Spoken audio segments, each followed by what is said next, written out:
ನಾನು ಪಂಚವಟಿ ಪ್ರದೇಶದಲ್ಲಿ ಸೀತಾವಿಯೋಗ ಎನ್ನುವುದು ಪ್ರಾಪ್ತಿಯಾದ ಕಾಲಕ್ಕೆ ಸೀತೆ ಎಲ್ಲಿದ್ದಾಳೆ ಎನ್ನುವುದನ್ನು ಅರಸುತ್ತಾ ಮುಂದೆ ಬಂದ ಸಮಯಕ್ಕೆ ಸುಗ್ರೀವ ಸಖ್ಯವನ್ನು ಬೆಳೆಸಿ ವಾಲಿ ನಿಗ್ರಹಣವನ್ನು ಮಾಡುವುದರ ಮೂಲಕವಾಗಿ ಸುಗ್ರೀವಾದಿ ಕಪಿನಾಯಕರ ಜೊತೆಯಲ್ಲಿ ರಾವಣನೆನ್ನುವ ಸೀತೆಯನ್ನು ಅಪಹರಿಸಿದ್ದಾನೆ ಎನ್ನುವುದನ್ನು ತಿಳಿದ ಕಾರಣದಿಂದಲಾಗಿ ಶತಯೋಜನ ವಿಸ್ತೀರ್ಣವುಳ್ಳಂತಹ ಸರದಿಗೆ ಸೇತುವೆಯನ್ನು ಬಳಿಯುವುದರ ಮೂಲಕವಾಗಿ ಲಂಕೆಯಲ್ಲಿ ನಾವು ಬೀಡು ಬಿಟ್ಟವರಿದ್ದೇವೆ. ನಿಜ.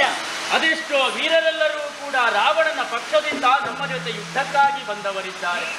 ಅವರನ್ನೆಲ್ಲರನ್ನೂ ಕೂಡ ಕಪಿಶ್ರೇಷ್ಠರಾದಂತಹ ಸುಗ್ರೀವನು, ಹನುಮಂತನೋ, ಅಂಗದನೋ, ನಳನೋ, ನೀಲನೋ ಮೊದಲಾದಂತಹ ಜಾಂಬವಾದಿ ವೀರರ ಸಹಕಾರದಿಂದ ಕೊಲ್ಲುವುದಕ್ಕೆ ಸಾಧ್ಯವಾಯಿತು. ಆದರೂ ಕೂಡ ಸೀತೆ ಎನ್ನುವರು ಇನ್ನೂ ಕೂಡ ನನ್ನ ಮನೆಗೆ ಸಾಧ್ಯರಾಗಲಿಲ್ಲ. ಯಾಕೆ? ರಾವಣನೆನ್ನುವವನ ನಿಗ್ರಹ ಇನ್ನೂ ಆಗಲಿಲ್ಲ. ಕಾಲಕಾಲಕ್ಕೆ ಬೇಕಾದಂತಹ ವ್ಯವಸ್ಥೆಯ ಮೂಲಕವಾಗಿ ವಿರೋಧಿ ಯಾರು ಎನ್ನುವುದನ್ನು ತಿಳಿಯಪಡಿಸುವವನಿದ್ದಾನೆ ಶರಣಶ್ರೇಷ್ಠನಾದಂತಹ ವಿಭೀಷಣ. ನಿನ್ನ ಸಹಾಯವನ್ನ ನಾನೆಂತೂ ಮರೆಯುವುದಕ್ಕೆ ಸಾಧ್ಯವೇ ಹೇಳು ವಿಭೀಷಣ? ಖಂಡಿತವಾಗಿಯೂ ಇಲ್ಲ. ಹಾಗಾದ್ರೆ ಸಾಮಾನ್ಯರಾದಂತಹ ಕಪಿಗಳು ಇವರಲ್ಲ ಎನ್ನುವುದು ಇವರ ಪರಾಕ್ರಮವನ್ನು ಕಂಡಾಗ ತಿಳಿಯುವುದಕ್ಕೆ ಸಾಧ್ಯವಾಗುತ್ತದೆ. ಆ ಸ್ವರ್ಗಲೋಕದಲ್ಲಿರುವಂತಹ ಸುಮರಸರಾದಿಗಳೇ ಕಪಿರೂಪವನ್ನಂತೂ ಈ ಭೂಮಿಗೆ ನನ್ನ ಸಹಕಾರಕ್ಕಾಗಿ ಬಂದಿದ್ದಾರೋ ಎನ್ನುವ ಹಾಗೆ ಅಂತರಾಳ ಆಡುವುದಕ್ಕೆ ತೊಡಗುತ್ತದೆ. ಇವರೆಲ್ಲ ಸಾಮಾನ್ಯರಲ್ಲ, ಪ್ರಬಲ ಪಿಂಡರುಗಳು ಇವರು ಎನ್ನುವುದನ್ನು ನಿರ್ದಿಷ್ಟವಾಗಿ ಹೇಳುವುದಕ್ಕೆ ಸಾಧ್ಯವಾಗುತ್ತದೆ. ಇಂದು ಬಂದಂತಹ ವಿರೋಧಿಯನ್ನು ನಾವು ಸಂಹರಿಸುವುದರ ಮೂಲಕವಾಗಿ ಒಂದರ್ಥದಲ್ಲಿ ಜಯಲಲನೆ ಎನ್ನುವುದು ನಮ್ಮ ಪಾಲಿಗೆ ಪ್ರಾಪ್ತವಾಗಿದೆ. ಆದರೆ ಯುದ್ಧವನ್ನೇ ಮಾಡುವುದೇ ಹೇಳಿ ಖಂಡಿತವಾಗಿಯೂ ಅಲ್ಲ ತಾನೆ. ನೀವೆಲ್ಲರೂ ದಣಿದವರಿದ್ದೀರಿ. ಬಲುದಾಣಿದುದೈ ನಮ್ಮ ಬಲವೆಲ್ಲ ವಿಂದಿನಲಿ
ಕಾಳಗವನ್ನ ಮಾಡುವುದರ ಮೂಲಕವಾಗಿ ಒಂದರ್ಥದಲ್ಲಿ ನಮ್ಮ ಸೇನೆಯವರೆಲ್ಲರೂ ಕೂಡ ಬಲು ದಣಿದವರಿದ್ದಾರೆ. ಅಷ್ಟು ಮಾತ್ರವಲ್ಲ, ಯುದ್ಧಕ್ಕೆ ವಿರಾಮವನ್ನು ಘೋಷಿಸಬೇಕು ಎನ್ನುವ ಹಾಗೆ ನಮ್ಮ ಮೂಲಪುರುಷನಾದಂತಹ ಸೂರ್ಯನಾರಾಯಣನೇ ಪಶ್ಚಿಮಾಂಬುದಿಯನ್ನು ಎಳೆಯುವುದರ ಮೂಲಕವಾಗಿ ನಮಗೆ ಸೂಚನೆಯನ್ನ ಕೊಡುತ್ತಾ ಇದ್ದಾನೆ. ನಿಶ್ಚಿತ ಕಾಲದಲ್ಲಿ ಕಾಳಗವನ್ನ ಮಾಡುವುದು ಸರಿಯಲ್ಲ ಎನ್ನುವ ಹಾಗೆ ಅದಕ್ಕನುಗುಣವಾಗಿ ನಿಮ್ಮ ಮುಖಾರವಿಂದವನ್ನ ಕಂಡಾಗ ದಣಿದ ಹಾಗೆ ಕಾಣುವುದಕ್ಕೆ ಸಾಧ್ಯವಿದೆ.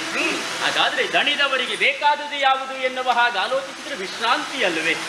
ನಾವೆಲ್ಲರೂ ಇಂದಿನ ದಿವಸ ವಿಶ್ರಾಂತಿಯನ್ನ ಪಡೆಯೋಣ. ನಾಳೆಯ ಶುಭ ದಿನದ ಪ್ರತೀಕ್ಷೆಯಲ್ಲಿರೋಣ.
ಆ, ರಾಮನ ಮಂಡೋದಿಯರ ಹ್ಮ್, ಪುಣ್ಯ ಗರ್ಭಾಬುದಿಯಲ್ಲಿ ಗರ್ಭ ಸಂಜಾತನಾಗಿ ಬೆಳೆದು ಬಂದವು. ಇಂದ್ರಜೀತು ಆ, ರಾವಣನ ಯುದ್ಧ ಎನ್ನುವುದು ಹ್ಮ್, ಒಂದು ಕಾಲಕ್ಕೆ ಗುಪ್ತ ಗಾಮಿಲಿಯಾಗಿ ಹರಿಯುತ್ತಾ ಇತ್ತು. ಆ, ಪರಿಸ್ಥಿತಿ ಹಂತಕ್ಕೆ ತಲುಪಿ ಆ, ಶುದ್ಧವಾಗಿ ಮುಂದುವರಿಯುತ್ತಾ ಇದೆ. ನಮ್ಮಲ್ಲಿರುವಂತಹ ಅನೇಕ ವೀರಾಧಿವೀರರು ಆ, ಧರಾಶಾಹಿಯಾಗಿ ಹೋಗಿದ್ದಾರೆ. ಕಪಿ ಸೈನ್ಯದ ಒಡನೆ ರಾಮಸ್ಥಾನ ಆ, ಜಯದ ತಾಂಡವವನ್ನೇ ಆಡುತ್ತಾ ಇದೆ. ಹ್ಮ್, ಮಕರಾಕ್ಷ ಮರಿದ ಎನ್ನುವ ಹಾಗೆ ಆ, ಚಿಂತಾಕ್ರಾಂತನಾಗಿ ಕೂತಿದ್ದಂತಹ ನನ್ನ ತಂದೆದ ಸಗಂಟ ರಾವಣನಿಗೆ ಹ್ಮ್, ಧೈರ್ಯದ ಮಾತನ್ನು ಹೇಳಿ ಬಂದವನಿದ್ದೇನೆ. ಆ, ತಂದೆಯೊಳಪ್ಪಣೆಗೊಂಡು ಬಂದವನಿದ್ದೇನೆ. ಆ, ಹಾಗೆ ಅಂತಾದ್ರೆ ಆ, ಇಷ್ಟರವರೆಗೆ ಯುದ್ಧ ಇನ್ನು ಮುಂದಿನ ಯುದ್ಧ ಆಗಬಾರದು. ಆ, ಹಾಗಾಗಿ ಏನು ಮಾಡಬೇಕು? ಹ್ಮ್, ಅಷ್ಟಸಿದ್ಧಿಗಳನ್ನು ಬಲ್ಲಂತಹ ನಾವುಗಳು ಆ, ಇವರನ್ನು ಸ್ವಲ್ಪ ಮಂಗ ಮಾಡಬೇಕು. ಹ್ಮ್, ಮಂಗ ಮಾಡಬೇಕು ಅಂತಾದ್ರೆ ಮಾಯಕದ ಶರಗಳನ್ನು ಮಾಯಕದ ವಿದ್ಯೆಯಿಂದ ಅಂಬರ ಪಥದಲ್ಲಿ ನಿಂತು ಸೂರ್ಯಸ್ಥಾನ ಮಾಡೋಣ.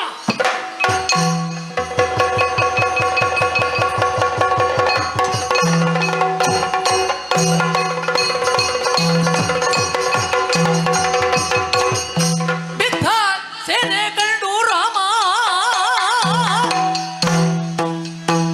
ರಾಮ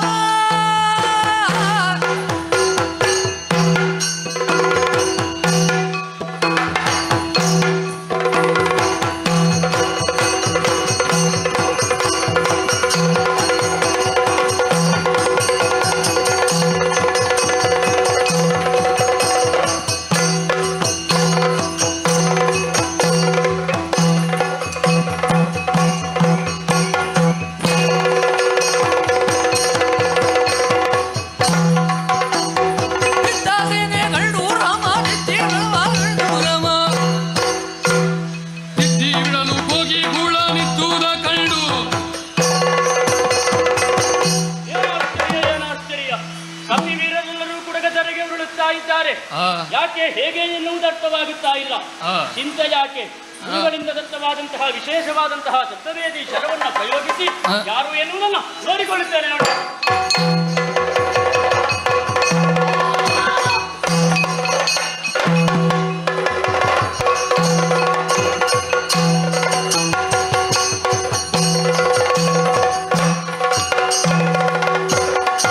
ಬಡ ಮಾನವ ಪತಿ ಏನು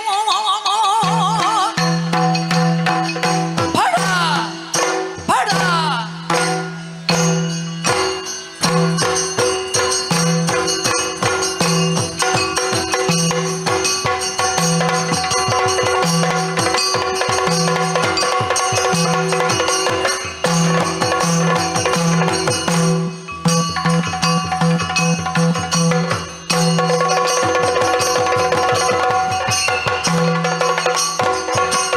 ಬಡ ಮಾನವ ಪತಿ ಕೇಳು ಕಪಿಗಡನವ ನೆಡಲಿರೆ ಆಳು ಮಡದಿಯ ಕಳ್ಳ ಕೊಂಡ ಧಾಮ ದುರ ಕೊಡುವೆಯ ಸುಲಭವೇ ನಮ್ಮ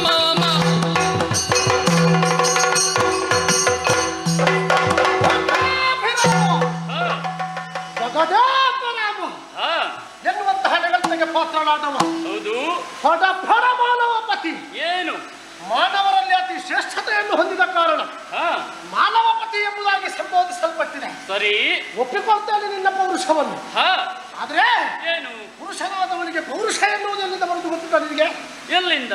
ಹತ್ತಿಕೊಂಡಂತಹ ಮಡದಿಯನ್ನು ಹ್ಮ್? ನಿರ್ಲಕ್ಷ್ಯತೆಯನ್ನು ತೋರದೆ ಹಾ, ಅವಳ ಮಾನ ಪ್ರಾಣವನ್ನು ಸಂರಕ್ಷಿಸುವ ಹಾ, ಯಾವುದೇ ಗಂಡು ಇದ್ದಲ್ಲಿ ಹಾ, ಅವನಿಗೆ ಪುರುಷತ್ವ ಎನ್ನುವುದು ಅಂಟಿಕೊಳ್ಳಲ್ಪಡುವುದಲ್ಲ, ಓಹೋ, ಅದು ಉಪಪ್ಲಾವ್ಯವಾಗಿ ಬಂದು ಮಾಡ್ತಾನೆ. ಹಾ, ಅದು ನಿನ್ನ ಕಥೆ ಏನಾಗಿದೆ ಹೇಳು. ಏನು? ಮಡದಿಯನ್ನು ರಕ್ಷಿಸಿಕೊಳ್ಳಿಕ್ಕೆ ಆಗದಂತಹ ಅಧಮೋ ಹಾ, ನನ್ನಲ್ಲಿ ಯುದ್ಧವನ್ನು ಕೊಡ್ತಿದ್ದೀಯೇನು? ಹೌದು. ಈಗ ಏನು? ಇಂದ್ರಾರಿ ನಿಮ್ಮ ಕಪಿ ಸೈನ್ಯವನ್ನೆಲ್ಲ ಧರೆಗುಳಿಸಿದ್ದೇನೆ. ಹಾ, ಸ್ವಲ್ಪ ಜಾಗ್ರತೆ ಮಾಡಿ ನೋಡಿ. ಹಾ, ನನ್ನಲ್ಲಿ ಬಾಣವನ್ನು ಹೂಡು. ಇಲ್ಲ ಅಂತಿದ್ರೆ ಹಾ, ಲಂಕೆಯಲ್ಲಿ ನಿನ್ನ ಹೆಣ ಸಿಗಲಿಕ್ಕಿಲ್ಲ. ಮಾಯದಿ ಎಲ್ಲೆಡುದುಮೆಯ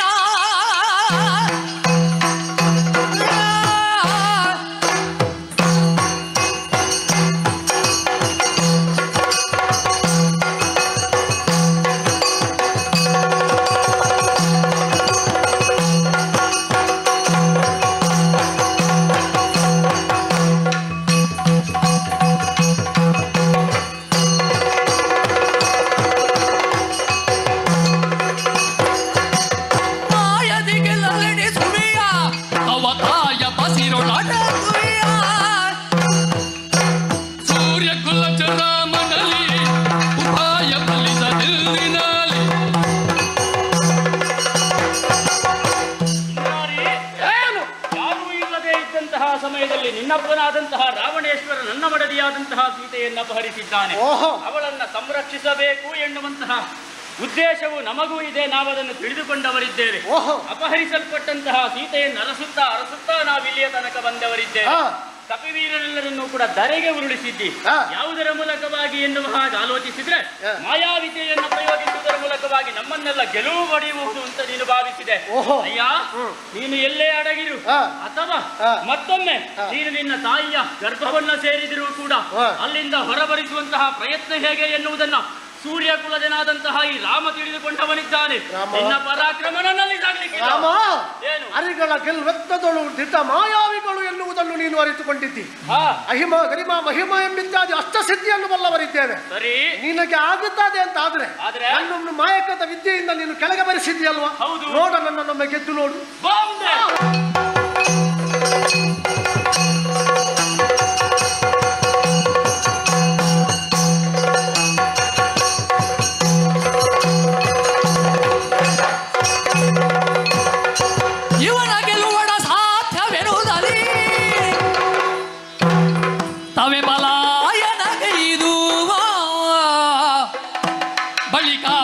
ಜನ ಸಮ್ಮುಖಗೆ ರಥ ಚಾಟಿದಡೆ ನಡೆತಲ್ಲ.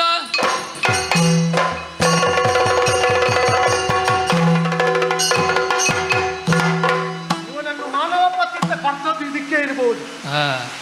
ಒಂದೊಂದು ಬಾಣದ ಪೆಟ್ಟಿನ ರುಚಿಯನ್ನು ತೋರಿಸಿದ ನನ್ನ ಜೀವಮಾನದಲ್ಲಿ ಅಂತ ಪೆಟ್ಟನ್ನು ತಿಂದವನಲ್ಲ. ಹಾಗೆಂತಾದ್ರೆ ರಾಮನಲ್ಲೇ ಕೆಲವು ಸಾಧ್ಯವಿಲ್ಲವೇ? ಸಾಧ್ಯ ಉಂಟು. ಯಾವತ್ತು ಧನಾತ್ಮಕವಾಗಿ ಚಿಂತಿಸಬೇಕು, ಋಣಾತ್ಮಕವಾಗಿ ಚಿಂತಿಸಬಾರದು. ಸತ್ಯ.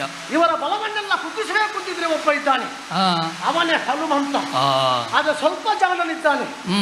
ಈ ಜಾಣರನ್ನು ಮಂಗ ಮಾಡುವುದು ಹೇಗೆ ಗೊತ್ತುಂಟ? ಹೇಗೆ? ಅವರ ಮಂಗ ಚೇಷ್ಟೆಯಿಂದಲೇ ಮಂಗ ಮಾಡಬೇಕು.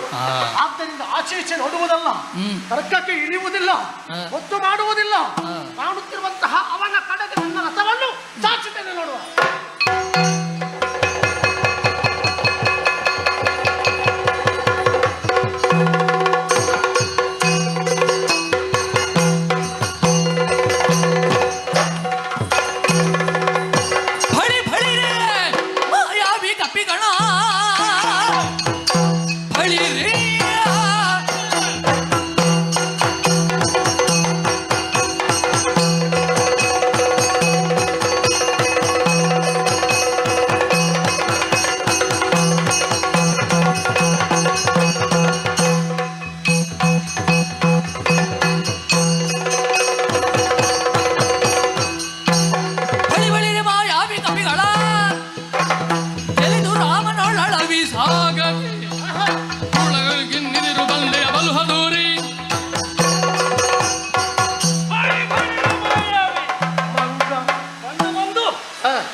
ರಾಮನೊಂದಿಗೆ ಯುದ್ಧ ಮಾಡುತ್ತಿದ್ದವರು ಕೈಲಾಗದೆ ತಪ್ಪಿಸಿ ನನ್ನ ಎದುರಿಗೆ ಬಂದೆ ಅಲ್ಲ. ಕೈಲಾಗದೆ ತಪ್ಪಿಸಿದ್ದಲ್ಲ, ಮತ್ತೆ ನಿನ್ನನ್ನೊಮ್ಮೆ ನೋಡ್ಬೇಕು ಅಂತ. ಓಹೋ, ನನ್ನ ಮುಂದೆ ನೋಡ್ಬೇಕು. ನಿನ್ನ ಮಾಯಾವಿದ್ಯೆ ನನ್ನಲ್ಲಿ ನಡೆಯಲಿಕ್ಕಿಲ್ಲ. ಯಾಕೆ? ಯಾಕೆ ಅಂತ ಹೇಳಿದ್ರೆ ನಾವು ರಾಮನ ಸೇವಕರು. ರಾಮನ ಕಾರುಣ್ಯ ಎಲ್ಲಿ ಇರ್ತದೋ ಅಲ್ಲಿ ರಾಮ ಸೇವಕರಿಗೆ, ರಾಮ ಸೇನೆಗೆ ಅಪಜಯ ಇಲ್ಲ. ಒಳ್ಳೆ ಮಾತಿನಲ್ಲಿ ಹೇಳುತ್ತೇನೆ. ಏನು? ನಮ್ಮ ಸೀತೆಯನ್ನು ಬಿಟ್ಟು ಕೊಡ್ತೀಯಾ? ಇಲ್ಲ ಇಲ್ಲ ಅಂತಂದ್ರೆ ಯಮ ಉದ್ಯಾನದಲ್ಲಿ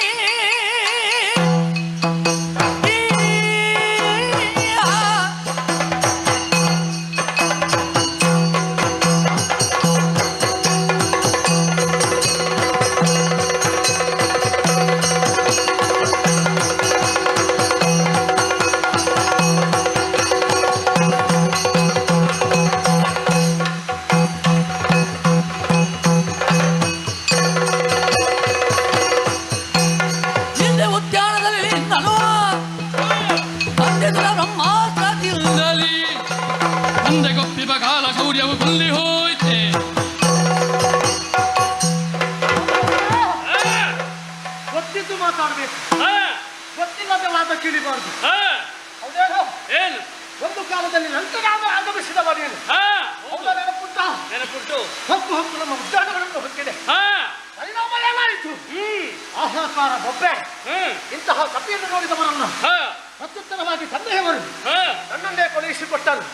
ಬಂದೆ ನಮ್ಮ ಅಸ್ತ್ರವನ್ನು ಪ್ರಯೋಗಿಸಿದೆ. ಹಾ ನಿನ್ನನ್ನು ಹೆಡೆ ಮುಡಿ ಕಟ್ಟಿ ಹಾ ನನ್ನ ತಂದೆ ಕೈಯಲ್ಲಿಗೆ ಹಾ ಕರ್ಕೊಂಡು ಹೋಗುವಾಗ ಹಾ ತಂದೆ ಮೀಸೆ ತಿರುಗಿ ಹೋದ್ರು. ಹಾ ಇವತ್ತು ನಿನ್ನನ್ನು ಸೋಲಿಸ್ತೇನೆ ಅಂತ ಹೇಳುವಾಗ ಹಾ ಅಂಬು ಇಲ್ಲದ ಶೌರ್ಯ ನಿನಗೆ ಯಾಕೆ ಕುಂದಿ ಹೋಯ್ತು? ಹಾ ಹನುಮಂತ, ಯಾ ರಾಮಸೇನೆಯ ಕೆಲಸ ಮಾಡು. ಹಾ ಮಾಡುವುದು ಬೇಡ ಅಂತ ನಾನು ಹೇಳುವುದಿಲ್ಲ. ಹಾ ಎಲ್ಲಿ ಬೇಕು ಅಷ್ಟೇ ಮಾಡು. ಅಯ್ಯಾ ನಿಮ್ಮದಲ್ಲಿ ಸಹ ಕೆಲವಿದ್ದಾರೆ. ಹ್ಮ್ ಪಾಪಿ ಮಗನೇ, ಅಯ್ಯಾ ಮಂಗ ಅಂತ ನೋಡ್ಲಿಕ್ಕಿಲ್ಲ. ನೀನು ಬಂಧಿಸಿದ್ದು ಬ್ರಹ್ಮಾಸ್ತ್ರದಿಂದ ಅಲ್ವಾ? ಹೌದು.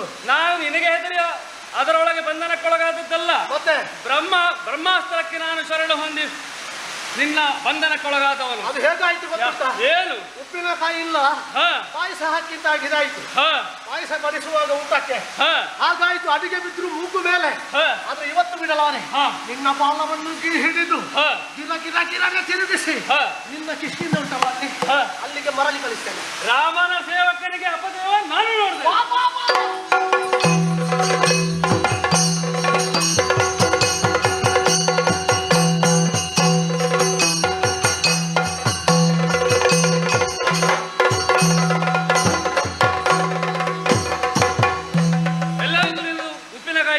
ಪಾಯಸ ಮುಗಿದೋಯ್ತು. ಎಲ್ಲುಂಟು? ಮುಗಿದೋಯ್ತು. ಭಾರಿ ಮಾತಾಡ್ತೀಯಲ್ಲ ನೀನು. ಹಾಗಲ್ಲ, ಮತ್ತೆ ಯುದ್ಧದ ಕ್ರಮವನ್ನು ನೀನು ಅರ್ಥೈಸಿಕೊಳ್ಳಿಲ್ಲ. ಹಾ ಹೇಗೆ? ಹೇಗೆ? ಎದುರಾಳಿಯಲ್ಲಿ ಶಕ್ತಿ ಇರುವಾಗ ಮಾತ್ರ ನಾವು ಕಾದಾಡಬೇಕು. ಹಾ ಯುದ್ಧ ವಿದ್ಯೆ ನಿನಗೆ ಗೊತ್ತುಂಟ ಇಲ್ವೋ ನಂಗೆ ಗೊತ್ತಿಲ್ಲ. ಯಾಕಂದ್ರೆ ನೀನು ಮಂಗ ಅಲ್ವಾ? ಹಾ ಹಾ ಮಾತಾಡ್ತೀನಿ ಅನ್ನೋ ಧೈರ್ಯದಿಂದ ಮಾತಾಡ್ತೇನೆ. ಹಾ ಹಾಗಾದ್ರೆ ಏನು? ಏನು? ಶಕ್ತಿ ಕುಂದಿದೆ ಅಂತ ಅಲ್ಲ, ಮತ್ತೆ ಆಯಾಸವಾಗಿದ್ದಷ್ಟೇ. ಹಾ ನಿನ್ನಲ್ಲಿ ಯುದ್ಧ ಮಾಡ್ಲಿಕ್ಕೆ ನಾನು ಯಾರು ಪುಣ್ಯಾತ್ಮ? ಹಾ ಆಗ ಆ ಕಡೆ ಒಮ್ಮೆ ದಿಟ್ಟಿಸಿ ನೋಡು. ಏನು? ರಾಮಸೇನೆಯವರು ಹೇಗೆ ಹಾ ಹೊಳೆಯೋಪಾದಿಯಲ್ಲಿ ಮುಂದುವರಿಸಿ ಬರ್ತಾ ಇದ್ದಾರೆ. ಹೌದಾ? ಒಮ್ಮೆ ನೋಡು. ಎಲ್ಲಿ? ಎಲ್ಲಿದ್ದಾರೆ? ತಪ್ಪಿಸಿಕೊಂಡು ಬಿಟ್ಟಿದ್ದಾನೆ. ನೋಡ್ತೇನೆ, ಕಾದು ನೋಡು ಎಲ್ಲಿ ಸಿಗ್ತಾನೆ ಅಂತ.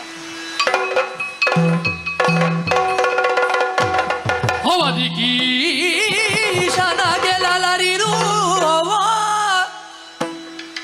ಕಾದು ಬರು ಸೀತೆಯ ನೆವನದಿಂದಲೀ ಆದ್ದರಿಂದ ಪ್ಲವಗನೆದುರೊಳು ತಲೆಯರಿಯೇ ಬಿಲ್ದರಿವೆನೆಲ್ದೆಲುದ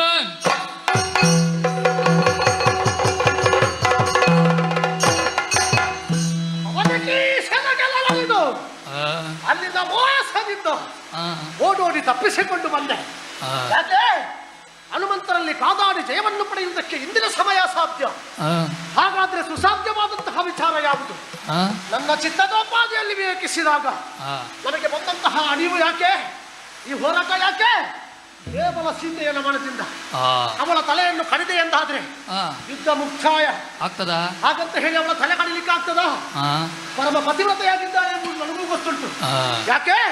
ನಮ್ಮದಾದಂತಹ ಉದ್ಯೋಗದಲ್ಲಿ ಇಷ್ಟರವರೆಗೆ ನನ್ನಪ್ಪ ಅವಳನ್ನು ಹೀಗೆ ಮುಟ್ಟಿದವನಲ್ಲ. ಹಾಗಂತಾದ್ರೆ ಅವರ ಮಕ್ಕಳು ನಾವು ಹೇಗೆ ಎನ್ನುವುದನ್ನು ಆಲೋಚಿಸಿದ್ದೇನೆ. ಯಾಕೆ ಸ್ವಾಮಿ ನಮಗೆ ಈ ತರ್ಕ ಉಂಟಲ್ವೋ? ಅಷ್ಟವಿದ್ಯೆ ಅಷ್ಟ ಸಿದ್ಧಿ ಉಂಟಲ್ವೋ? ಮಾಯಕದ ಸೀತೆಯನ್ನು ನಿರ್ಮಾಣ ಮಾಡ್ತೇನೆ. ಅದನ್ನು ಯಾರೇ ಎದುರು ತಲೆ ಕಡಿಯುವುದು? ಈ ಮಂಗನ ಎದುರೇ ತಲೆ ಕಡಿಬೇಕು. ಇವ ನಂಬಿದ ಅಂತಾದ್ರೆ ಈಗ ಈ ರಾಮಸೇನೆ ನಂಬುತ್ತದೆ. ಮತ್ತೆ ನಮ್ಮ ವಿದ್ಯೆಯನ್ನು ತೋರಿಸ್ತೇವೆ. ಮಾಯಕದ ಸೀತೆಯನ್ನು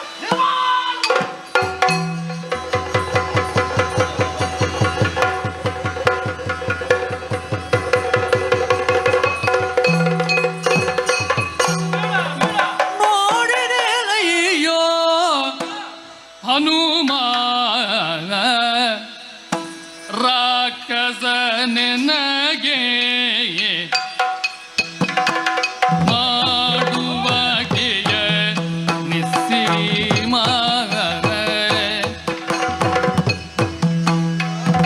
ಗಾಢದಿಯು ಬಂದು ಬಿಡಿಸೋ ಮತ್ಕಾಂತನನ್ನು ಕೂಡಿರ್ಪೆನೊಮ್ಮೆ ಬದುಕಿಸೋ ನೋಡಿದೇನಯ್ಯೋ ಹನುಮ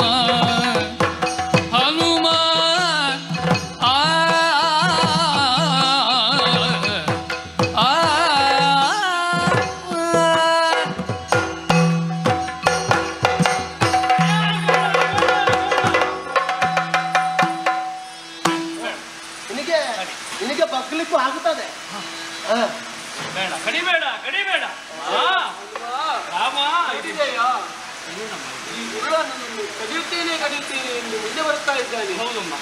ನೀನಾದರೂ ಒಂದು ಮಾತು ಹೇಳು, ನನ್ನವರೊಂದಿಗೆ ನಾನು ಸೇರಬೇಕು ಎಂಬುದಾಗಿ. ಏನಾದರೂ ಒಂದು ಹೇಳು, ಅವನಿಂದ ಒಮ್ಮೆ ನನ್ನ ರಕ್ಷಿಸು. ರಾಮ ಏನು ಹೇಳ್ತಾನೆ, ಏನು ಹೇಳ್ತಾನೆ ನೋಡುವ. ಮಾತಾಡ್ತಾನೆ. ಯಾರು? ಮತಿವಂತ ಖಳನೆ ಕೇಳು,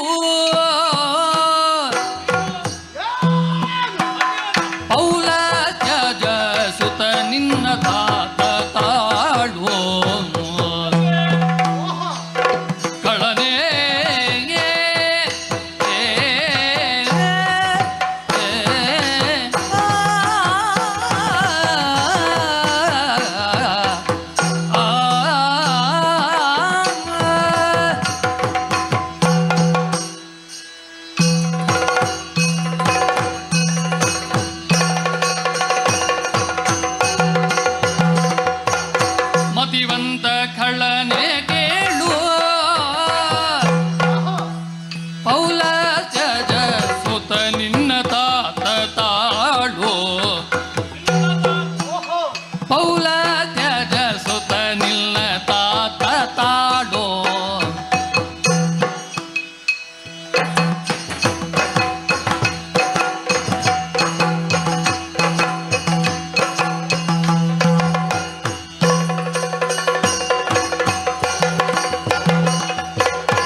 ಅವಕಾಶವನ್ನು ಕೊಡಯ್ಯ. ಯಾವುದಕ್ಕೆ? ಕಡಿಲಿಕ್ಕ ಅಲ್ಲ, ಏನು ಮಾಡ್ತಾ ಇದ್ದೆ ನೀನು? ಏನು? ವೀರ ಶೂರ ಅತಿ ಬಲಾನ್ವಿತ ಎಂದು ಹೆಗ್ಗಳಿಕೆಯನ್ನು ಪಡೆದವನು ನೀನು. ಓಹ, ಇಷ್ಟವರೆಗೆ ಗೊತ್ತಿರ್ಲಿಲ್ಲ ನಿಮಗೆ? ಅಲ್ಲ, ಗೊತ್ತಿತ್ತು. ಅಂತವರು ಮಾಡುವ ಕೆಲಸವೇ ಇದು. ಮತ್ತೆಂತ ಮಾಡ್ಬೇಕಿತ್ತು? ಕೂಳರೆಲ್ಲರೂ ಬುದ್ಧಿವಂತರಲ್ಲ, ಬುದ್ಧಿವಂತರೆಲ್ಲರೂ ಕೂಳರಲ್ಲ. ಅದು ಒಳ್ಳೆ ಮಾತು. 100ಕ್ಕೆ 100 ಕೊಡ್ತೇನೆ ನಿಮಗೆ. ಅಲ್ವೇ? ಹಾಗಾದ ಕಾರಣ ನಿನ್ನನ್ನು ಮತಿವಂತ ಅಂತ ಹೇಳಿ. ಈಗ ನಾನು ಯಾವುದು ಅದರಲ್ಲಿ? ಬುದ್ಧಿವಂತರಲ್ಲಿ ಕೂಳರ, ಕೂಳರಲ್ಲಿ ಬುದ್ಧಿವಂತನ? ಅಲ್ಲ, ನೀನು ಕೂಳರಲ್ಲಿ ಬುದ್ಧಿವಂತ. ಹಾಗೆ ಹಾಗೆ ಮತಿವಂತ ಕೂಳ ಕೇಳು, ಕಳನೆ ಕೇಳು. ಏನು? ಯಾರು ನೀನು? ಯಾರು? ಒಮ್ಮೆ ಹಿಂದೆ ನೋಡು, ಹಿಂದೆ ತಿರುಗಿ ನೋಡುವುದಲ್ಲ, ಮತ್ತೆ ಸ್ವಲ್ಪ ಹಿಂದಕ್ಕೆ ವಂಶಾತ್ಮವಾಗಿ. ಹೌದು, ವಂಶಾವಳಿಯನ್ನು ನೋಡು. ಹೌದು. ಹೇಗೆ? ಯಾರು? ಯಾರು? ಪೌಲಸ್ತ್ಯಜ. ಯಾರು? ಯಾರು? ನಿನ್ನ ತಂದೆಯವರು. ಹೌದು. ಅವರ ಮಗನಾಗಿ ಅವರು ಯಾವ ಕಳರ ರಕ್ಕಸರೋ ಅಲ್ಲವೇ ಅಲ್ಲ, ಅವರು ಬ್ರಹ್ಮಜ್ಞಾನಿಗಳು, ಲೋಕಕ್ಕೆ ಮಂಗಳವನ್ನು ಮಾಡುವವರು. ಬ್ರಾಹ್ಮಣ್ಯವನ್ನು ಜನ್ಮತವಾಗಿ ಸ್ವೀಕರಿಸಿ ಕಳತ್ವವನ್ನು ಮೈಗೂಡಿಸಿಕೊಂಡಂತಹ ರಾವಣ, ದಶಕಂಠ ರಾವಣ. ಹಾಗಿರುವ ಅಂತಹ ವಂಶದಲ್ಲಿ ಹುಟ್ಟಿದಂತಹ ನೀನು ಒಂದು ಹೆಣ್ಣಿನ ತಲೆಯನ್ನು ಕಡಿಯುವುದು. ಓಹೋ, ಶೂರ ವೀರರಿಗೆ ಬೇಕಾದ ರಣರಂಗದಲ್ಲಿ ಯುದ್ಧ ಅದನ್ನೆಲ್ಲ ಬಿಟ್ಟು ಇವಳ ತಲೆಯನ್ನು ಕಡಿದು ಯಾವ ಔನ್ನತ್ಯವನ್ನ, ಯಾವ ಪ್ರಶಸ್ತಿಯನ್ನ, ಸನ್ಮಾನವನ್ನು ಪಡೆಯಲಿಕ್ಕಂತ ಹೇಳಿ. ಹಾಗೆ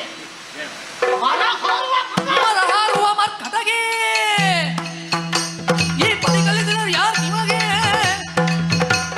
ಧರಣಿ ಜಯು ಕಳವಂಶ ಸದೆವರಿಗೆ ಇದು ಮಾಡಬೇಡ ಧ್ವಂಸ.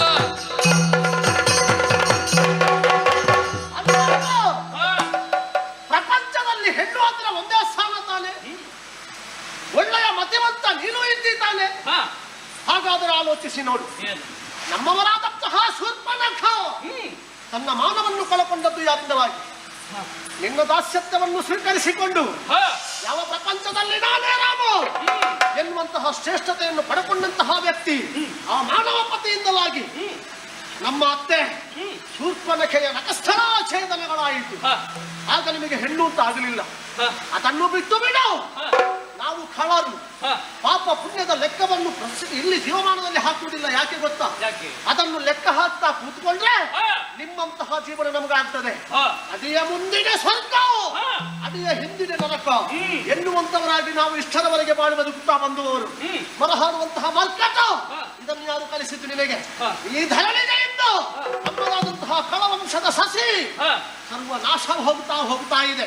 ಆದ್ದರಿಂದ ಈ ಸಸಿ ಉಂಟಲ್ವ ಬೆಳೆಯುವುದು, ಇದನ್ನು ಕಡಿದೆ ಎಂದಾದ್ರೆ ನಮಗೆ ಮತ್ತೆ ಯಾವುದು ಎದುರಾಳಿ ಇಲ್ಲ.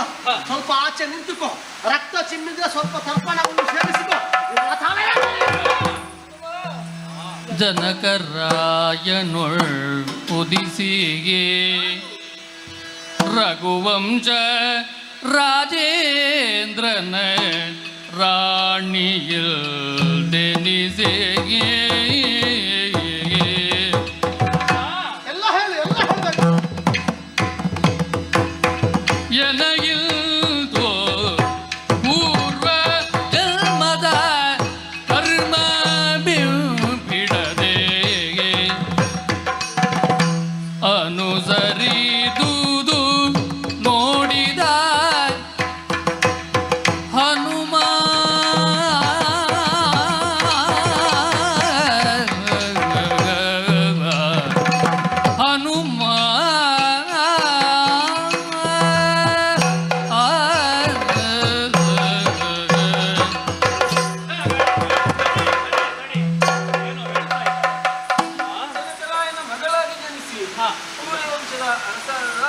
ಶ್ರೀರಾಮಚಂದ್ರನ ಮಡದಿಯಾಗಿ ಸುಖದ ಸುಪತ್ತಿಗೆಯಲ್ಲಿ ಬಾಳಬೇಕಾಗಿತ್ತು. ಹೌದಮ್ಮ. ಆದರೆ ಏನು ಮಾಡುವುದು? ನನ್ನ ಪೂರ್ವಜನ್ಮದ ಕರ್ಮದ ಫಲ ನನ್ನ ಬೆನ್ನು ಬಿಡದೆ ಹೋಗಿದೆ. ಈ ಖಳ ನನ್ನನ್ನು ಕೊಲ್ಲುತ್ತೇನೆ ಎಂದು ಬರುತ್ತಿದ್ದಾನೆ. ಒಂದು ಬಾರಿ ಪ್ರಯತ್ನಿಸುವ ಹನುಮ, ನನ್ನನ್ನೊಮ್ಮೆ ಆಯ್ತಾ ಆಯ್ತಾ ಯಾರು ವ್ಯಗ್ಗಳನು ಮುಂದಕ್ಕೆ ಲಂಕಾಪತಿಯಂದೆನಿ ಭಾವೀರನೋ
ಪರಾಕ್ರಮಿ ಇಂದ್ರಜಿತ್ತು ಎಂದು ಕರೆಸಿ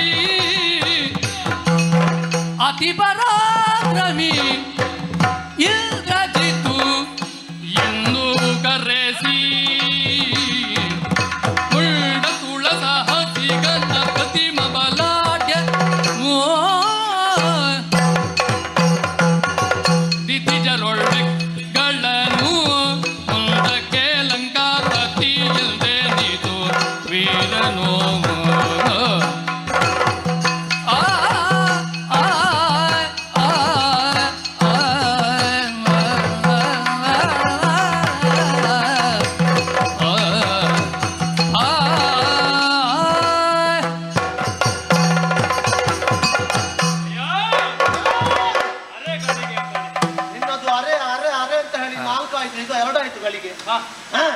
ಆದರೂ ಬಿಟ್ಟೇ ಅಲ್ಲ. ಏನು ಒಂದು ಅವಕಾಶ ಮಾತಾಡಲು. ಮಾತಾಡಪ್ಪ ಮಾತಾಡು, ಆದ್ರೆ ಬೇಗ ಮುಗಿಸಬೇಕು. ನೀ ಯಾರು? ಯಾರು? ದಿತಿಜರಳು ಬೆಗ್ಗಳನು.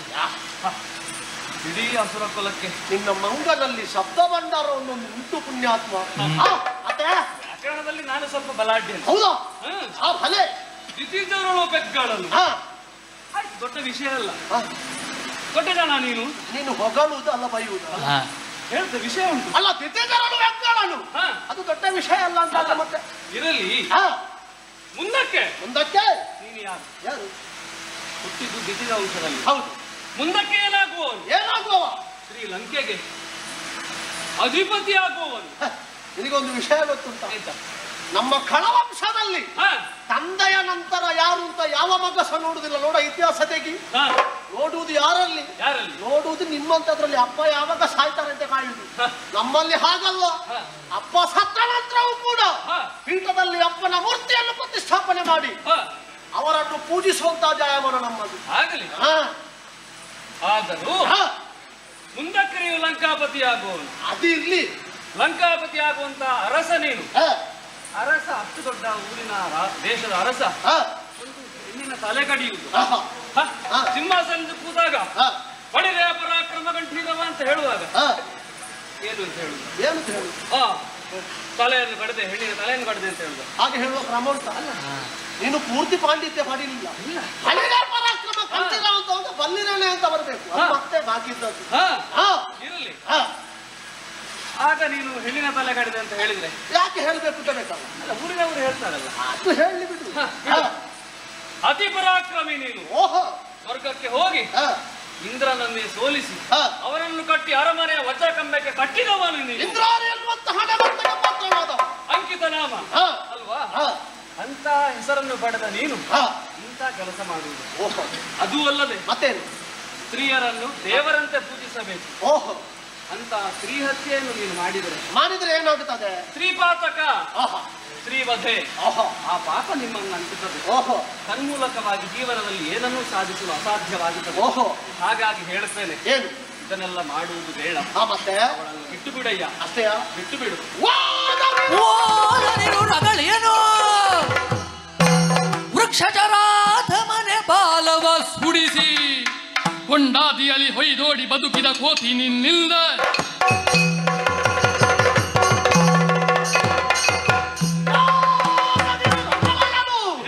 ವೃಕ್ಷಕರಾಥ ಮನೆ ಅಂದೊಂದು ಕಾಲದಲ್ಲಿ ಬಾಲವನ್ನು ಸುಡಿಸಿ ಓಡಿ ಹೋದಂತಹ ಕೋತಿ ನಿನ್ನಿಂದ ಏನಾಗುತ್ತದೋ? ಏನಾಗುತ್ತದೆ ಹೇಳು? ಆಗುವುದಾಗಲಿ. ಆಗುವುದನ್ನು ಸ್ವೀಕರಿಸಲಿಕ್ಕೆ ಸದಾ ಸಿದ್ಧನಿದ್ದೇನೆ. ಇಲ್ಲಿ ಇದ್ದಾಳಲ್ಲ ಇವಳು ಬದುಕಿದ್ರಲ್ವ ಯುದ್ಧ? ಇಲ್ಲಾಂದ್ರೆ ಎಲ್ಲವೂ ಶುದ್ಧ ತಾನೆ. ಕಾಣುತ್ತಿರುವಂತಹ ಇವಳ ತಲೆಯನ್ನು ಚೇತಿ ಬೀಸುತ್ತಾನೆ.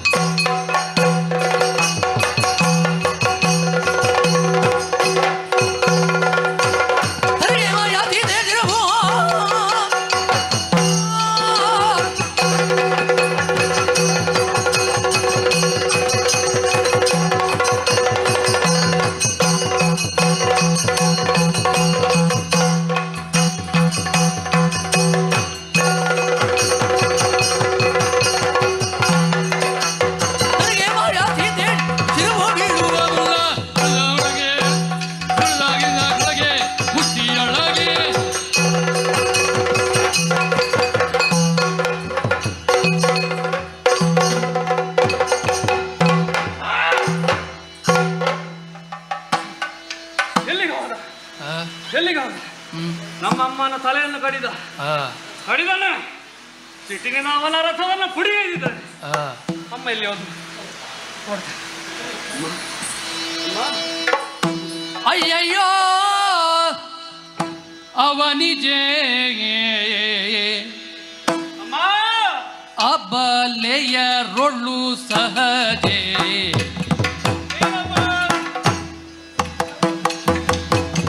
ಮೈಯ ಚಾಚುವುದಾಯ್ತೆ ನೆಲಕ್ಕೆ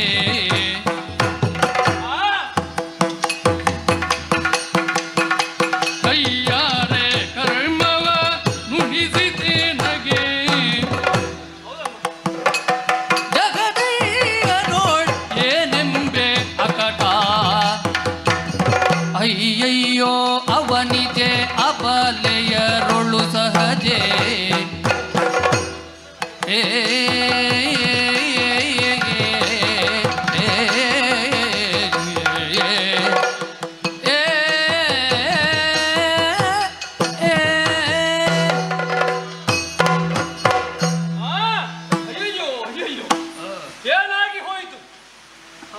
ಕಾಪಾಡಬೇಕು.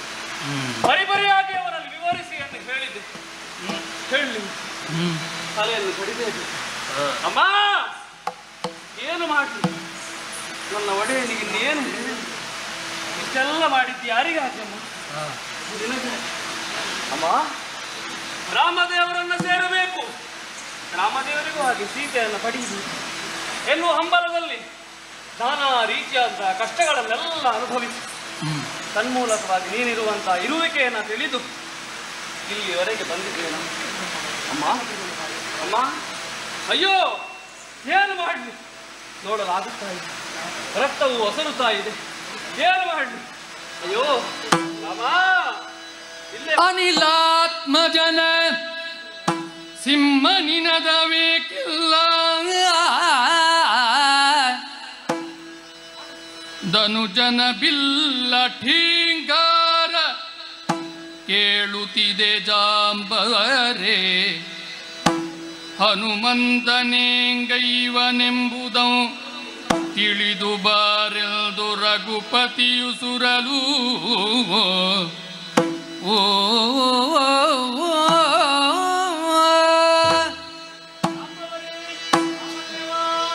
ಇಂದ್ರಾಣಿಯತೆ ಕಾಳಗವನ್ನು ಮಾಡುತ್ತಾ ಇದ್ದ ಹನುಮಂತನ ಸಿಂಹನಿನದವೇ ಕೇಳಿಸುತ್ತಾ ಇಲ್ಲ, ಇಂದ್ರಾರಿಯ ಧನುಷ್ಠೇಂಕಾರವೇ ಅಧಿಕವಾಗಿ ಕೇಳಿಸುತ್ತಾ ಇದೆ. ಯುದ್ಧದ ವರ್ತಮಾನ ಏನಾಯಿತು ಎನ್ನುವುದನ್ನು ತಿಳಿದು ಬರುವೀರ? ಅನುವರದ ಭೂಮಿಯೊಳು ಬಿತ್ತ ಹೆಣಗಳ ದಾಟಿ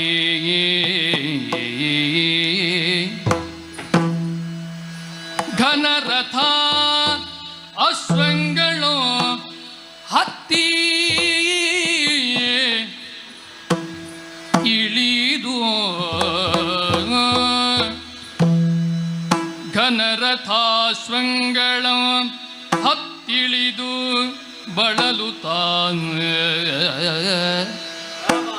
ಹನುಮಂತನು ದೂರದಿ ಕಂಡು ಹನುಮಂತನು ದೂರದಿ ಕಂಡು ಹತ್ತಿರ ಕೈದಾಗ ಇಂದೆಂದನು ಇಂದೆಂದನು ಕೇಳು ಮರುದಾತ್ಮಜನೇ, ಇಂದಿನ ಕಾಳಗದಿ ಕಳ ಮೆರೆದ ಪರಿಯನು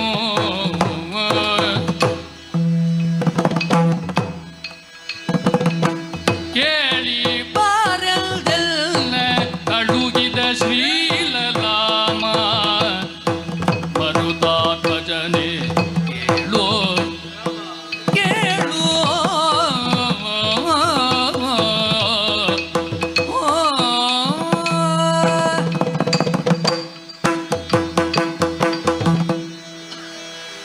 ಅಲ್ಲ ಈಗೂ ಉಂಟ. ಘನಘೋರ ರಣಾಂಗಣದಲ್ಲಿ ಕೈ ಕಟ್ಟಿ ಸುಮ್ಮನೆ ಕೂತಿದ್ದಾನೆ. ಯಾಕಿರ್ಬೋದು?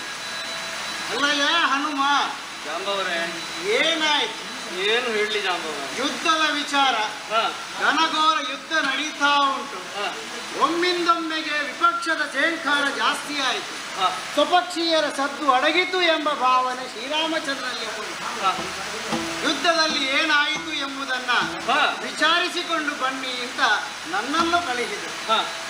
ಸತ್ತು ಬಿದ್ದ ಹೆಣಗಳ ರಾಶಿಯನ್ನ ದಾಟಿ ಹತ್ತಿ ಇಳಿದು ಇಲ್ಲಿ ಬಂದು ನೋಡಿದ್ರೆ ಸುಮ್ಮನೆ ಕೈ ಕಟ್ಟಿ ಕೂತಿದ್ರು. ಅಲ್ಲ, ಸಾಮಾನ್ಯ ವ್ಯಕ್ತಿಯಾಗಿದ್ರೆ ದಣಿವಾರಿಸ್ಲಿಕ್ಕೆ ಕೂತದ್ದು ಅಂತ ತಿಳ್ಕೊಳ್ಬೋದಿತ್ತು. ನೀನು ಸಾಮಾನ್ಯನಲ್ಲ. ಅದು ರಾಮನ ಚರಣ ಸೇವೆ ಮಾಡುವಂತಹ ಸಂದರ್ಭದಲ್ಲಿ ದಣಿವು, ಆಯಾಸ, ಬಾಯಾರಿಕೆ, ನಿದ್ರೆ ಯಾವುದೂ ನಿನ್ನನ್ನು ಬಾಧಿಸುವುದಿಲ್ಲ ಎಂಬುದು ಶತಸಿದ್ಧ. ಅಂಥದ್ರಲ್ಲಿ ಶ್ರೀರಾಮನ ಕೆಲಸವನ್ನು ಅರ್ಧಕ್ಕೆ ಬಿಟ್ಟು ನೀನಿಲ್ಲಿ ಸುಮ್ಮನೆ ಕೂತಿದ್ದಿ. ಯಾಕೆ? ನೀನೇನು ಸಾಧಾರಣದ ವ್ಯಕ್ತಿ ಏನು ಅಂತ ಹೇಳಿ? ಜಾಂಬವ ದೇವ ಕೇಳಯ್ಯ, ಕೂಳ ಜಂಬಾರಿಚಿತು ಎನ್ನ ಕೈಯ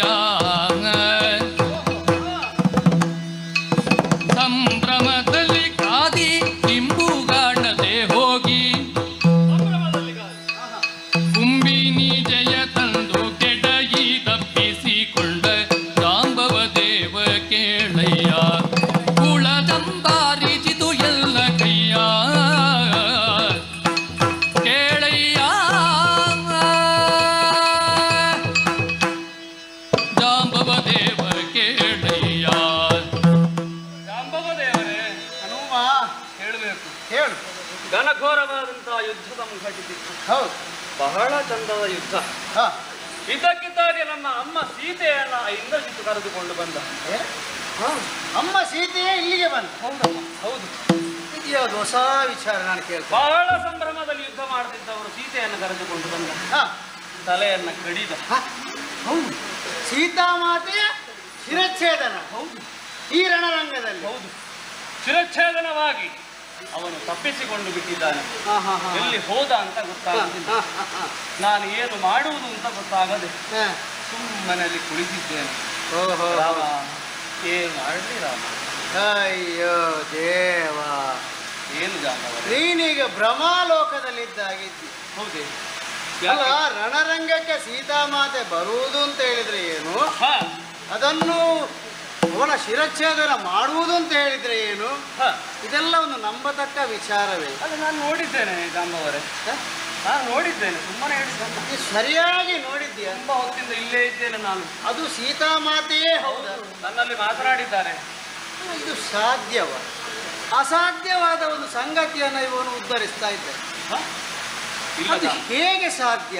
ಅಲ್ಲ, ನಾನು ಇದನ್ನು ನಂಬಲಿಕ್ಕೆ ಸಾಧ್ಯ. ನೀವು ನೋಡಿದ್ರೆ ನಂಬುತ್ತೀರಾ?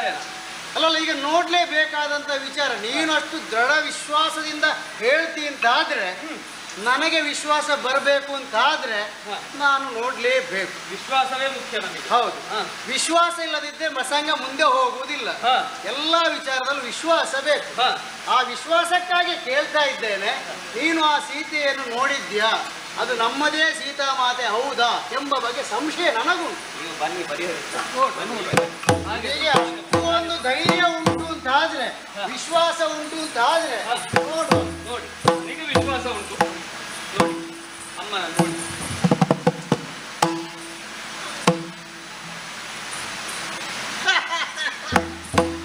ನಗಾಡುವುದೇ ಜಾಂಬವರೇ? ಅಲ್ಲ ಅಲ್ಲ ಹನುಮಂತ, ನಗಡದ ಏನು ಮಾಡುವುದು? ಅಲ್ಲ, ನಿಮಗೆ ಪ್ರಸಂಗ ಮರೆತು ಹೋಯ್ತು. ಪ್ರಸಂಗ ಮರೆತು ಹೋತಲ್ಲ, ಅಮ್ಮನ ತಲೆಯನ್ನು ಕಡಿದು ಕೆಳಗೆ ಬಿದ್ದಿದ್ದಾಳೆ, ನೀವು ನಗುತ್ತೀರಿ ಅಂತ ಆದ್ರೆ. ನಿನ್ನ ಅಧಿಕ ಪ್ರಸಂಗತನ ನೋಡಿ ನನಗೆ ನಗು ಬಂದದ್ದು. ನಾನು ಪ್ರಸಂಗದಲ್ಲಿ ಇಲ್ವಾ? ನೀನು ಪ್ರಸಂಗದಲ್ಲಿ ಇದ್ದರೂ ನೀನು ದೈಹಿಕವಾಗಿ ಪ್ರಸಂಗದಲ್ಲಿ ಇದ್ದಿ, ಮಾನಸಿಕವಾಗಿ ಎಲ್ಲೋ ಇದ್ದಿ, ಈ ರಣರಂಗದಿಂದ ಹೊರಗೆ ಹೋಗಿದ್ದಿ. ಅದಲ್ಲ, ವಾಸ್ತವ ಏನು ಅಂತ ಅನಿಸುತ್ತೆ. ಈಗ ಇದು ನಿನ್ನ ಪ್ರಕಾರ ಸೀತಾಮಾತೆ ಅಲ್ವಾ? ನಾನು ಮಾತನಾಡಿದ್ದೇನೆ. ಓಹೋ, ಸೀತಾಮಾತೆಯು ನನ್ನ ಹತ್ರ ಮಾತನಾಡಿದ್ದಾರೆ. ಅದು ಆವತ್ತು ಅಲ್ಲಿ ಅಲ್ಲ, ಇಲ್ಲಿ ಈಗ.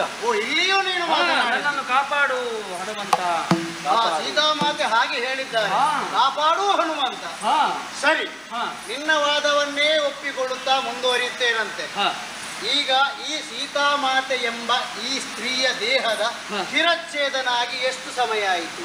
ಸ್ವಲ್ಪ ಹೊತ್ತಾಯ್ತಷ್ಟೇ. ಸ್ವಲ್ಪ ಹೊತ್ತು ಆಯಿತು. ಸರಿಯಾಗಿ ನೋಡಂತ, ಶಿರಚ್ಛೇದನ ಮಾಡಿದ ಜಾಗದಲ್ಲಿ ಇನ್ನೂ ರಕ್ತ ಸುರಿತಾ ಇದೆ. ಹೆಪ್ಪುಗಟ್ಟಲಿಲ್ಲ. ಇದು ಒಂದು ನೀನು ಗಮನಿಸಬೇಕಾದ ಅಂಶ. ಎರಡನೆಯ ವಿಚಾರ, ನೀನು ಸರಿಯಾಗಿ ಅದರ ಮುಖವನ್ನೊಮ್ಮೆ ನೋಡ್ತಾ ಇದ್ದೇನೆ. ಏನು ಕಾಣಿಸ್ತಾ ಉಂಟು? ಕಣ್ಣು ಮಿಟಿಕಿಸ್ತಾ ಉಂಟು.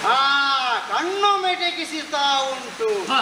ಸತ್ತ ವ್ಯಕ್ತಿ ಕಣ್ಣು ಮಿಟಿಕಿಸುವುದು ಎಲ್ಲಿಯಾದ್ರೂ ನೋಡಿದ್ಯಾ? ಅಲ್ಲ, ನಾನು ನೋಡ್ಲಿಲ್ಲ. ನಾನು ನೋಡಿದ್ದೇನೆ. ಸತ್ತ ವ್ಯಕ್ತಿ ಯಾವತ್ತೂ ಕಣ್ಣು ಮಿಟಿಕಿಸುವುದಿಲ್ಲ. ಕಣ್ಣು ಮಿಟಿಕಿಸುವುದಾದ್ರೆ ಆ ವ್ಯಕ್ತಿ ಸಾಯಲಿಲ್ಲ. ಹಾಗಿದ್ದಲ್ಲಿ ಸತ್ಯ ಹೇಳಬೇಕಾ, ಇದು ಮಾಯಾಲೋಕದ ಸೃಷ್ಟಿಯನ್ನ ಮಾಡಿ ನಿನ್ನನ್ನು ಭ್ರಮಾಲೋಕಕ್ಕೆ ಒಯ್ದಿದ್ದಾರೆ. ಜಾಂಬವರೇ, ನೀವು ಒಪ್ಪುವುದಿಲ್ಲ, ನಾನು ಒಪ್ಪುವುದಿಲ್ಲ. ನಾನು ಒಪ್ಪಲಿಕ್ಕೆ ಸಾಧ್ಯವೇ ಇಲ್ಲ. ನನ್ನ ಇಷ್ಟು ವರ್ಷದ ಅನುಭವದಲ್ಲಿ ಇದನ್ನು ನಾನು ಒಪ್ಪಲಿಕ್ಕೆ ಸಾಧ್ಯವೇ ಇಲ್ಲ. ನಾನು ಸೀತಾಮಾತೆಯನ್ನು ನೋಡಿದ್ದೇನೆ, ಹಾಗಾಗಿ ನಾನು ಹೇಳಿದ್ದೆ. ಅಲ್ಲ, ನೀನು ಸೀತಾಮಾತೆ ನೋಡಿದ್ದೆ, ನಾನು ಸೀತಾರಾಮನನ್ನು ನೋಡಿದ್ದೇನೆ. ಆ ರಾಮನ ಸೀತೆ ಹೇಗಿರ್ಬಹುದೆಂಬ ಪರಿಕಲ್ಪನೆ ನನ್ನಲ್ಲಿದೆ. ನನ್ನ ಕಲ್ಪನೆಗೂ ಇಲ್ಲಿಯ ಸೀತೆಗೂ ಹೊಂದಾಣಿಕೆ ಆಗ್ತಾ ಇಲ್ಲ. ಈಗ ನೀನು ನೋಡಿದ್ದಿ ಅಂತ ಹೇಳ್ತೀನಿ. ಸರಿ, ನಿನ್ನ ವಾದವನ್ನೇ ಒಪ್ಪುವ. ಈಗ ಈ ವಿಚಾರದಲ್ಲಿ ಅದನ್ನು ಒಪ್ಪಲಿಕ್ಕೆ ನಾನು ತಯಾರಿಲ್ಲ. ಹಾಗಾದ್ರೆ ನಾವು ಒಂದು ಕೆಲಸ ಮಾಡುವ. ಏನು? ನಾವು ಇಷ್ಟು ಕೆಲಸ ಮಾಡುದು ಯಾರಿಗೆ? ರಾಮದೇವರಿಗಲ್ವ? ಹೌದು. ನಾವು ರಾಮನಲ್ಲಿಗೆ ಕರೆದುಕೊಂಡು ಹೋಗುವ ಅಥವಾ ರಾಮನನ್ನು ಧ್ಯಾನಿಸುವ. ಸರಿಯಾದ ಸಲಹೆ. ಯಾಕೆ ಅಂತ ಹೇಳಿದ್ರೆ ಸೀತೆಯ ಬಗ್ಗೆ ಪ್ರತಿಯೊಂದು ವಿಚಾರವನ್ನು ತಿಳಿದಂತವರು ಶ್ರೀರಾಮಚಂದ್ರ. ನಾನು ನೀನು ಯಾಕೆ ಸುಮ್ಮನೆ ವಾದ ಮಾಡಿ ಹೊತ್ತು ಕಲಿಯುವ ಅಲ್ವಾ? ಹಾಗಿದ್ದಾಗ ಈ ಶವವನ್ನು ಅಲ್ಲಿಗೆ ಒಯ್ಯುವ. ಹಾಗಾದ್ರೆ ಹೊತ್ತುಕೊಂಡು ಹೋಗುವ ವ್ಯವಸ್ಥೆ ಆಗ್ಬೇಕಲ್ಲ. ಹೌದು. ಯಾರಿಲ್ಲ ಅಲ್ಲಿ? ನಾವಿಬ್ಬರೇ ಇರುದು. ಯಾರು ಬರುವವರಿದ್ದಾರೆ? ಯಾರು ಬರ್ಲಿಕ್ಕಿಲ್ಲ ಈಗ. ಬರುವ ಲಕ್ಷಣ ಕಾಣುವುದಿಲ್ಲ.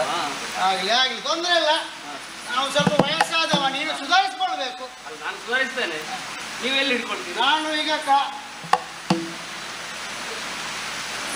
ಇಷ್ಟು ವಯಸ್ಸಿನ ವ್ಯಕ್ತಿ ಕಾಲು ಹಿಡಿದ ಅಂತ ನಾಳೆ ಅಪವಾದ ಬರಬಾರ್ದು. ಮತ್ತೆ ಎಲ್ಲಿ ಹಿಡಿಯುವುದಿಲ್ಲ? ನಾನು ತಲೆ ಹಿಡಿತೇನೆ. ಓ, ನೀವು ತಲೆ ಹಿಡಿತೀರಾ? ಅದೇ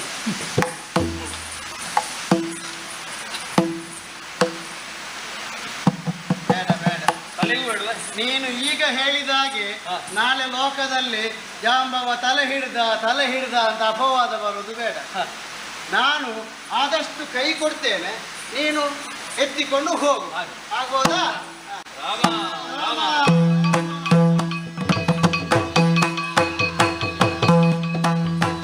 ಅರೆಗಳಿಗೆ ಮೂರ್ಛೆಯೊಳರಗಿ ಚೇತರಿಸುತ್ತಾಗಲೇ ಸತಿಯ ತೊಡೆಯೊಳಗಿರಿಸಿ ನರರಂಧದಲ್ಲಿ ಮರುಗುತ್ತೀರ್ದನ ರಾಮ. ಜನಕಾತ್ಮಜೆ ಜಾಣೆ ನರಸಿಯೇ ಮುನಿಸೆಲ್ಲೊಡೆ ಯಾತಕ್ಕೆಂದೆನುತ್ತ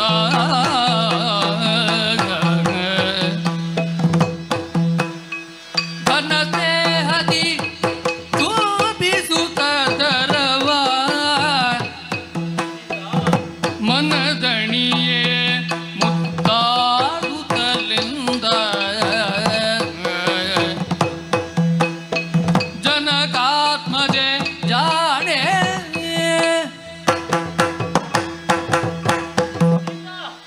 ಸೀತಾ, ಎನ್ನರಸಿ ಸೀತಾ, ಏನಾಗಿದೆ? ಮಾತನಾಡು ಸೀತಾ, ಮಾತನಾಡು. ಉಳಿಸೇ ಎನ್ನಲ್ಲಿ. ನಿನ್ನನ್ನು ಮತ್ತೊಮ್ಮೆ ಪಡೆಯಬೇಕು ಎನ್ನುವಂತಹ ಅಚಲವಾದ ನಿರ್ಧಾರದಿಂದಲೇ ಇಲ್ಲಿಯ ತನಕ ನಾವೆಲ್ಲರೂ ಬಂದವರಿದ್ದೇವೆ. ಎಷ್ಟು ಕಾಳಗವನ್ನ ಮಾಡಿದೆವು, ಹೊಡೆದಾಟವನ್ನ ಮಾಡಿದೆವು. ಯಾಕೆ? ನಿನಗೆ ಬೇಕಾಗಿ ಸೀತೆ. ಅಂತಹ ನೀನೇ ಇಂದು ನನ್ನಲ್ಲಿ ಮುನಿಸೆ. ಮಾತನಾಡು ಸೀತಾ, ಮಾತನಾಡು. 14 ವರ್ಷಗಳ ಬಳಿಕ ಪುನರಪಿ ಅಯೋಧ್ಯೆಯನ್ನು ಸೇರಿದ ಕಾಲಕ್ಕೆ ಸೀತೆಯಲ್ಲಿ ಇಂಥ ನಾಡಿನ ಜನತೆ ಕೇಳಿದ್ರೆ ನಾನು ಯಾವ ಬಾಯಲ್ಲಿ ಉತ್ತರಿಸಲಿ ಸೀತಾ? ಯಾಕೆ ಹೀಗಾಗಿ? ಒಬ್ಬವೇ ನನ್ನಲ್ಲಿ ಮುನಿಸೆ. ಮಾತನಾಡು ಸೀತಾ, ಮಾತನಾಡು. ದೇವನೀದೆರದಿ ಮರುಗಲು ವಿಭೀಷಣನೆಂದ ದೇವಿ ಜಾನಕಿಯಲ್ಲ ನಮ್ಮವರ ಕಪಟವಿದೆನುತ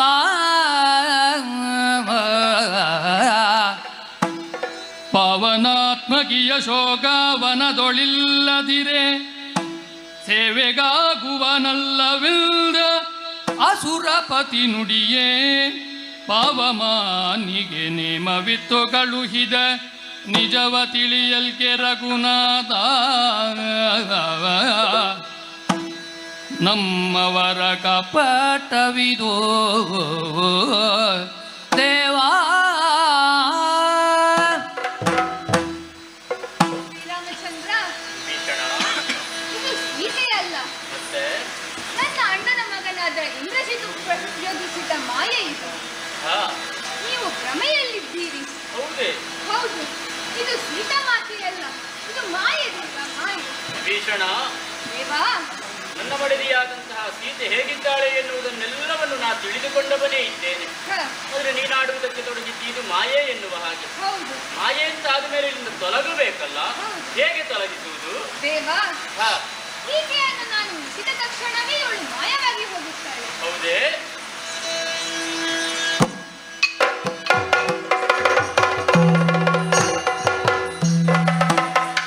ಭೀಷಣ, ಮಾಯಾವಿಯಾದಂತಹ ಇಂದ್ರಾರಿಯೇ ಮಾಯೆಯನ್ನ ಮಾಡಿದ ಅಂತ ನೀನು ಆಡುವುದಕ್ಕೆ ತೊಡಗಿದ್ದಿ. ಹಾಗಾದ್ರೆ ನನ್ನ ಮಡದಿಯಾದಂತಹ ಸೀತೆಯಲ್ಲಿದ್ದಾಳೆ? ಹೌದೇ? ಪಾವಮಾನಿಗೆ ನೇಮವನ್ನ ಕೊಟ್ಟು ಕಳುಹಿದ ಕಾಲಕ್ಕೆ ಅವದೆಲ್ಲವನ್ನು ತಿಳಿದು ಇಲ್ಲಿಗೆ ಬಂದು ಆಡುವುದಕ್ಕೆ ತೊಡಗಿದವನಿದ್ದಾನೆ. ಇಂತಹ ಒಂದು ಪ್ರಸಂಗವನ್ನ ಅಲ್ಲಿಯೂ ನಿರ್ಮಿಸಿದ್ದಾನೆ, ಸೀತೆಯ ಮುಂಭಾಗದಲ್ಲಿ ಎನ್ನುವ ಹಾಗೆ. ರಾಮನೆನ್ನುವ ಮಾಯೆಯನ್ನು ನಿರ್ಮಿಸುವುದರ ಮೂಲಕವಾಗಿ ಕೊಲ್ಲುವಂತಹ ಪ್ರಯತ್ನವನ್ನ ಪಟ್ಟು ರಾಮ ಸತ್ತಿದ್ದಾನೆ ಎನ್ನುವಂತಹ ದೃಶ್ಯವನ್ನ ಸೀತೆಯ ಕಣ್ಣ ಮುಂಭಾಗದಲ್ಲಿ ಮಾಡುವ ಹಾಗೆ ಮಾಡಿ ಸೀತೆಗೂ ದುಃಖ ತರುವ ಹಾಗೆ ಇಂದ್ರಾರಿ ಮಾಡಿದ್ದಾನೆ ಅಂತ ಪಾವಮಾನಿಯಿಂದ ವರ್ತಮಾನ ನಮಗೆ ತಿಳಿಯಿಸುತ್ತಾನೆ. ಹಾಗಾದ್ರೆ ಒಮ್ಮೆ ನಮಗೆ ಬಂದಂತಹ ಅಪಜಯ ಎನ್ನುವಂಥದ್ದು ನಿನ್ನ ಮೂಲಕವಾಗಿ ಜಯಪ್ರಾಪ್ತಿಯಾಗುವ ಹಾಗಾಯಿತು. ಸೋತಂತಹ ಇಂದ್ರಾರಿ ಮತ್ತಾವುದಾದರೂ ದಾರಿಯ ಮೂಲಕವಾಗಿ ನಮ್ಮನ್ನು ಎದುರಿಸುವುದಕ್ಕೆ ಬರಲೂಬಹುದು. ಅವನ ನಿರೀಕ್ಷೆಯಲ್ಲೇ ನಾವಿರೋಣ.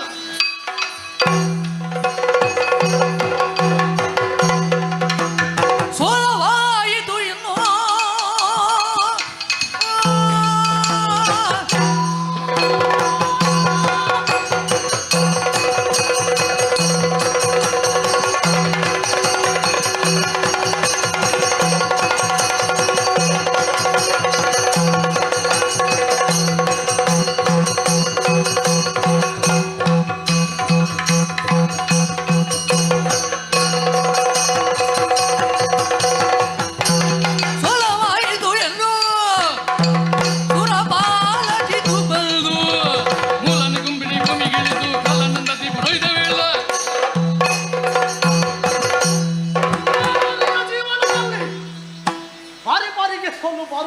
ಸೋಲು ಕಪಿಗಳ ಪಾರುಪತ್ಯ ಹೆಚ್ಚಾಗುತ್ತದೆ ಎಂಬುದಾಗಿ ನಿರ್ಧರಿಸಿದಂತಹ ನಾನು ನಮ್ಮ ಕುಲವಯವರಾದಂತಹ ದುರ್ಗೆಯನ್ನು ಪೂಜಿಸಿದೆ.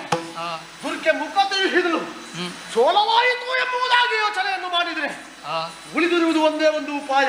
ಏನು? ಮೂಲನಿ ಕುಂಬಳೆಯನ್ನು ಸೇರಬೇಕು, ಮಾರಣೋದ್ಭವವನ್ನು ಕೈಗೊಳ್ಳಬೇಕು ಎನ್ನುವುದಕ್ಕಾಗಿದೆ. ಆದ್ದರಿಂದ ಗುರುಗಳನ್ನು ಕೈಬೇಕು. ಗುರುಗಳೇ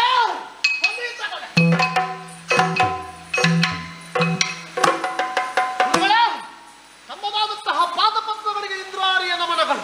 ಶಿವವಸ್ತು ಗುರುಗಳೇ, ಶಿಷ್ಯನ ಶ್ರೇಯಸ್ಸು ಎನ್ನುವುದು ಗುರುವಿನ ಕೈಯಲ್ಲಿ. ಹಾಗಾದರೆ ನಾನು ಬದುಕಬೇಕು ಅಂತಾದ್ರೆ ರಾಮನ ಸೇನೆಯಲ್ಲಿ ಯುದ್ಧ ಮಾಡಲೇಬೇಕು. ಜಯವನ್ನು ಬರಬೇಕು ಅಂತಾದ್ರೆ ಮಾರಣಾಧುರವನ್ನು ಕೈಗೊಳ್ಳಬೇಕು. ಅದರ ರೀತಿ ನಿಯಮ ರಿವಾಜುಗಳು ನಿಮಗೆ ಮಾತ್ರ ಗೊತ್ತಿದೆ. ಆದ್ದರಿಂದ ನಿಮ್ಮಲ್ಲಿ ಕೈ ಮುಗಿದು ಬೇಡುವವನಿದ್ದೇನೆ. ಯಾಗ ಮಾಡಲಿಕ್ಕೆ ಸೂಕ್ತವಾದಂತಹ ಸ್ಥಳ ಮೂಲನಿ ಕುಂಬಳೆ ಎನ್ನುವುದು ನನಗೂ ಗೊತ್ತು.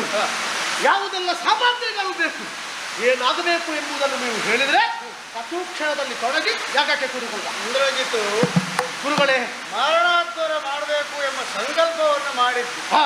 ಅದೆಷ್ಟೋ ಮಂದಿ ಸಂಕಲ್ಪವನ್ನು ಮಾಡುತ್ತಾರೆ, ಆದರೆ ಅದನ್ನು ಪರಿಪೂರ್ಣಗೊಳಿಸಲು ವಿಫಲರಾಗ್ತಾರೆ. ಇಲ್ಲಿ ಕೇವಲ ಸಂಕಲ್ಪ ಅಲ್ಲ, ದೃಢ ಸಂಕಲ್ಪ ಬೇಕು. ಆ ದೃಢ ಸಂಕಲ್ಪ ನೀನು ಮಾಡಿದ್ದಿ ಹೌದು ಅಂತಾದ್ರೆ ಮುಂದಿನ ವಿಚಾರವನ್ನು ನಾನು ತಿಳಿಸ್ತೇನೆ. ಮಾನಸಿಕವಾಗಿ ವಿಕಲ್ಪಕ್ಕೆ ಹೋದಂತಹ ಯಾವನೇ ವ್ಯಕ್ತಿ ದೃಢವಾದ ಸಂಕಲ್ಪವನ್ನು ಕೈಗೊಳ್ಳಲು ಸಾಧ್ಯವೇ ಇಲ್ಲ. ಮಾನಸಿಕವಾಗಿ ನಾನು ಧೈರ್ಯದಿಂದ ಇದ್ದೇನೆ, ದೃಢ ಸಂಕಲ್ಪವನ್ನು ಕೈಗೊಂಡಿದ್ದೇನೆ. ಸರಿ, ಮೂಲ ನಿಕುಂಬಳಿಗೆ ತೆರಳುವಲ್ಲಿ ತಮ್ಮ ಅಪ್ಪಣೆ ಬೇಕು. ಸರಿ, ಹಾಗಾದ್ರೆ ನಾವು ಮೂಲ ನಿಕುಂಬಳಿಗೆ ತೆರಳುವ. ಅದಕ್ಕಿಂತ ಮೊದಲು ಕೆಲವೊಂದು ಸಾಹಿತ್ಯಗಳು ಸಾಮಗ್ರಿಗಳ ಅವಶ್ಯಕತೆ ಇದೆ. ಏನು ಗುರುಗಳು? ಅದನ್ನು ನಾನು ಹೇಳ್ತಾ ಹೋಗ್ತೇನೆ, ನೀನು ಮನನ ಮಾಡಿಕೊಂಡು ಹೋಗು. ಸರಿ. 100 ಕಪ್ಪು ಕೋಣ, 100 ಕಪ್ಪು ಎಮ್ಮೆ, 1008 ಹೆಣ್ಣು ಸೊಳ್ಳೆಗಳು, 108 ಶ್ವಾನ ಸ್ತ್ರೀ ಹೆಣ್ಣು ಶ್ವಾನ. ಅಷ್ಟು ಮಾತ್ರ ಅಲ್ಲ, ಮತ್ತೆ 3 ಶ್ವೇತಾಶ್ವ, ಕಪ್ಪೆ, 3 ಹಂಡೆಯಲ್ಲಿ ರಕ್ತ ತರ್ಪಣಕ್ಕೆ ಇತ್ಯಾದಿ ವ್ಯವಸ್ಥೆಗಳು ಪ್ರಥಮವಾಗಿ ಆಗಬೇಕು. ಆ ಬಳಿಕ ಕಾಲ ಕಾಲಕ್ಕೆ ಏನು ಬೇಕೋ ಅದನ್ನು ನಿನಗೆ ಸೂಚನೆ ಕೊಡುತ್ತೇನೆ. ನೀನು ಅದನ್ನು ನನಗೆ ವ್ಯವಸ್ಥೆ ಮಾಡುತ್ತಾ ಕೊಡು. ಗುರುಗಳೇ, ನಿಮ್ಮದಾದಂತಹ ಅಮೃತವಾಣಿಯನ್ನು ಕೇಳಿ ಅಸುರ ವೀರರು ಅದಾಗಲೇ ತಯಾರಿಸುತ್ತಿದ್ದಾರೆ. ತಡ ಮಾಡುವುದು ಬೇಡ. ಮೂಲ ನಿಕುಂಬಳೆಯನ್ನು ಸೇರುವ, ಸಾಹಿತ್ಯವನ್ನು ಸಂಗ್ರಹಿಸಿಕೊಳ್ಳುವ, ಯಾಗಕ್ಕೆ ಕುಳಿತುಕೊಳ್ಳುವ. ಸರಿ ಸರಿ.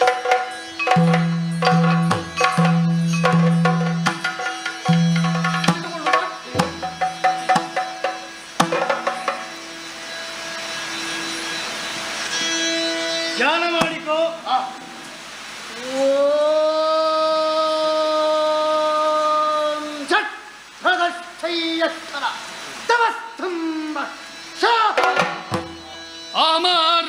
ಅಮರಣಧ್ವರದಗ್ನಿ ಧೂಮ ಜ್ವಾಲೆಗೆ ಆ 3 ಲೋಕವು ನಡುಗೆ ಆ ಮಹಾಕಪಿಸೇನೆ ಹೊರಡು ತೀರಲುಗಳು ರಾಮ ಕೇಳಿದ ವಿಭೀಷಣಗೆ ದಗದಗಿಸುವ ದಳ್ಳುರಿಯ ಹೊಗೆಯಿಂದೇನು ಮಿಗುವರಿಯುವುದು ಕಪಿ ಬಲವು.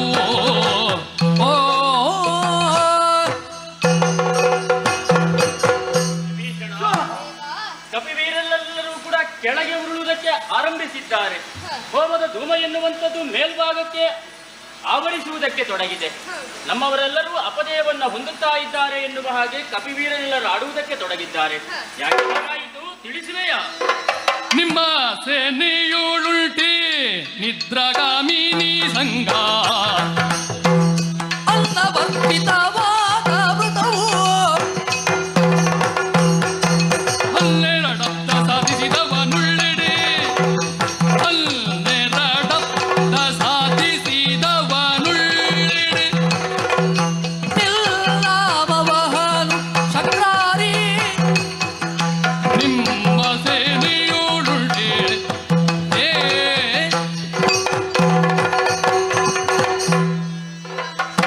ಕರಣವಿಭೀಷಣ ನನ್ನ ಅಣ್ಣನ ಮಗನಾದ ಇಂದ್ರಜಿತ್ತು ಹಾ ಮತ್ತು ಗುರುಗಳಾದ ಶುಕ್ರಾಚಾರ್ಯರು ಮತ್ತು ಅವರ ಅನುಚರರೆಲ್ಲರೂ ಸೇರಿಕೊಂಡು ಹಾ ಮೂಲ ನಿಕುಂಬಳೆಯನ್ನು ಸೇರಿಕೊಂಡು ಹಾ ಒಂದು ಯಾಗವನ್ನು ಮಾಡುತ್ತಾ ಇದ್ದಾರೆ. ಹೌದೇ?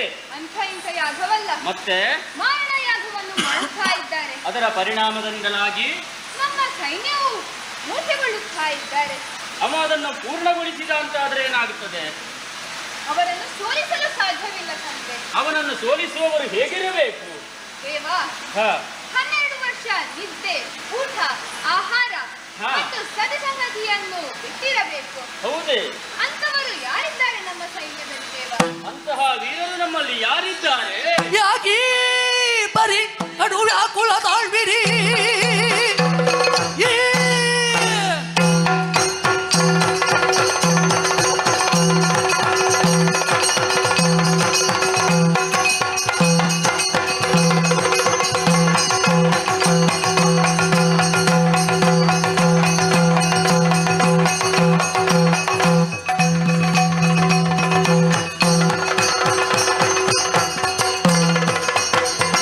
ಯಾಕೀ ಬರಿ ಕಡು ವ್ಯಾಕುಲ ತಾಳ್ವಿರಿ ಈ ಕೂಳದ ಹೊದೆಗೆ ಪಾಗುಸ್ತಾಧಿಪತಾಗರ್ಪುರವೀಳ್ಯ ದುರವಲುಗಲಾಗೆ ಕ್ಷಣಘರ್ಷಣವಾದಂತಹ ವಿಭೀಷಣನು ಹೇಳಿದಂತಹ ಮಾತುಗಳನ್ನು ನಾನು ಕೇಳಿದವನಿದ್ದೇನೆ. ನಮ್ಮಲ್ಲಿ ಯುದ್ಧದಲ್ಲಿ ಸೋತಂತಹ ಇಂದ್ರಜಿತ್ತು ಮೂಲ ನಿಕುಂಬಳೆಯನ್ನು ಸೇರಿ ಯಾಗವನ್ನು ಮಾಡುತ್ತಾ ಇದ್ದಾನೆ. ಆ ಯಾಗದ ಪರಿಣಾಮದಿಂದಾಗಿ ಈ ರೀತಿಯಾಗಿ ನಮ್ಮ ಸೇನೆಗೆ ಅವಸ್ಥೆಯಾಗಿ ಹೋಗಿದೆ. ಅಣ್ಣದೇವ, ಚಿಂತೆಯನ್ನು ಬಿಡಿ, ನನಗಪ್ಪಣೆಯನ್ನು ಕೊಡಿ. ಅಪ್ಪಣೆ ಕೊಟ್ಟರೆ ಏನು ಮಾಡ್ತೀನಮ್ಮ? ಕೊಂದು ಕೊಡುವೆ ಗಂಧರ ನಡುಗಣ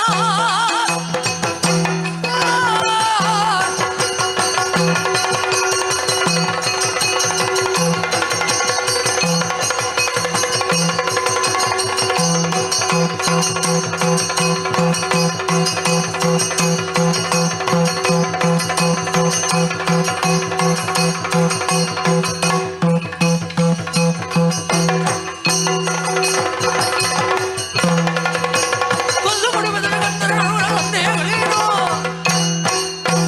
ಮಂದರಾತ್ರಿ ತರಣೊಂದು ಕರುಣವಿರಲಿಲ್ಲಂದಿರಲಾರು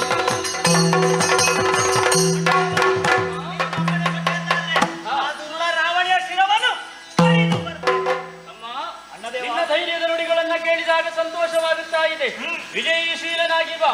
ನೀನೋರ್ವನೇ ಹೋಗುವುದಲ್ಲ, ಆ ಪಥವನ್ನು ತೋರಿಸಿಕೊಡುವುದಕ್ಕಾಗಿ ವಿಭೀಷಣ ನಿನ್ನ ನತ್ತ ಕಡೆಗೆ ಕರೆದುಕೊಂಡು ಹೋಗುತ್ತಾನೆ. ಅವನ ಜೊತೆಯಲ್ಲಿ ಹನುಮಾದಿ ವೀರರೆಲ್ಲರೂ ಬರುವವರಿದ್ದಾರೆ. ವಿಜಯವನ್ನು ಸಂಪಾದಿಸಿಕೊಂಡು ಬಾ. ಹಾಗೆ ಆಗಲಿ.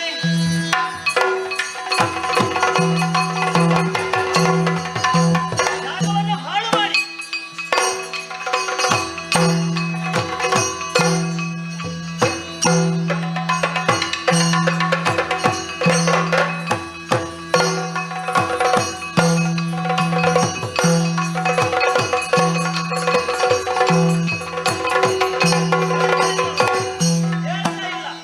ಏನು ಮಾಡುವುದು?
ನಾನು ಒಮ್ಮೆಲೆ ಎಡ ಕಪಾಲಕ್ಕೆ ಕಾಲಿಗೆ ಹೋದೆ. ಎದ್ದು ನೋಡ್ತೇನೆ, ಲಕ್ಷ್ಮಣ ಲಕ್ಷ್ಮಣ, ಇಷ್ಟರವರೆಗೆ ನಿನ್ನವರನ್ನು ಸೋಲಿಸಿದ ಲೆಕ್ಕ. ನೀನು ನನಗೆ ಲಕ್ಷ್ಯವೇ ಅಲ್ಲ, ನೀನು ಬಿಡು ಎಲ್ಲ ತೋರಿಸ ಬಂದ ಕುನ್ನಿ.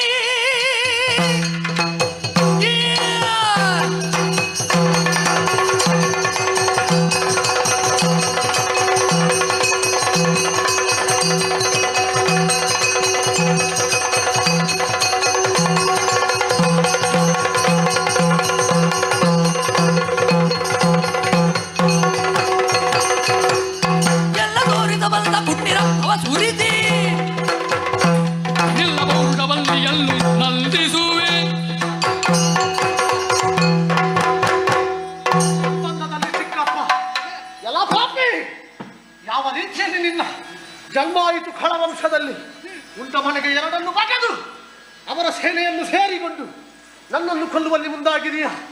ಖಳವಂಶದ ಕುಣ್ಣಿ, ನಿನ್ನನ್ನು ಕೊಂದು ಅದೇ ಯಾಕಕ್ಕೆ ತರ್ಪಣ ಕೊಡ್ತೇನೆ. ಯಾರು ತಡಿತಾರೆ ನೋಡುವ.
ಹೋರಾಟಕ್ಕೆ ಬಂದವನಿದ್ದೆ. ನಾರಿ ಚೋರ ರಣಗ ನೀನು ಅಲ್ವೇ? ರಾವಣ ಏನು ಮಾಡಿದ್ದಾನೆ? ಯಾರು ಇಲ್ಲದಂತಹ ಕಾಲದಲ್ಲಿ ಕುಟೀರಕ್ಕೆ ಬಂದು ಕಪಟದಿಂದ ನನ್ನ ಅತ್ತಿಗೆಯನ್ನು ಎಳೆದುಕೊಂಡು ಹೋಗಿದ್ದಾನೆ. ಕಳ್ಳತನದ ಬುದ್ಧಿ ಅದು ಕೂಡ ನಿನಗೇ ಬಂದಿದೆ. ನೀನು ಕೂಡ ನಮ್ಮಲ್ಲಿ ಸೋತು ಕೋಲನಿ ಕುಂಬಳೆಯನ್ನು ಸೇರಿ ಮಾರಣಯಾಗವನ್ನು ಮಾಡ್ತಾ ಇದ್ದಿ. ಅಪ್ಪನೇ ಹೇಗೆಯೋ ಮಗನು ಹಾಗೆಯೇ. ಆದ್ದರಿಂದ ನಿನ್ನಲ್ಲಿ ಹೋರಾಟ ಮಾಡುವ ಸಾಮರ್ಥ್ಯ ಉಂಟುದಾದ್ರೆ ಈ ಲಕ್ಷ್ಮಣನಲ್ಲಿ ತೋರಿಸು.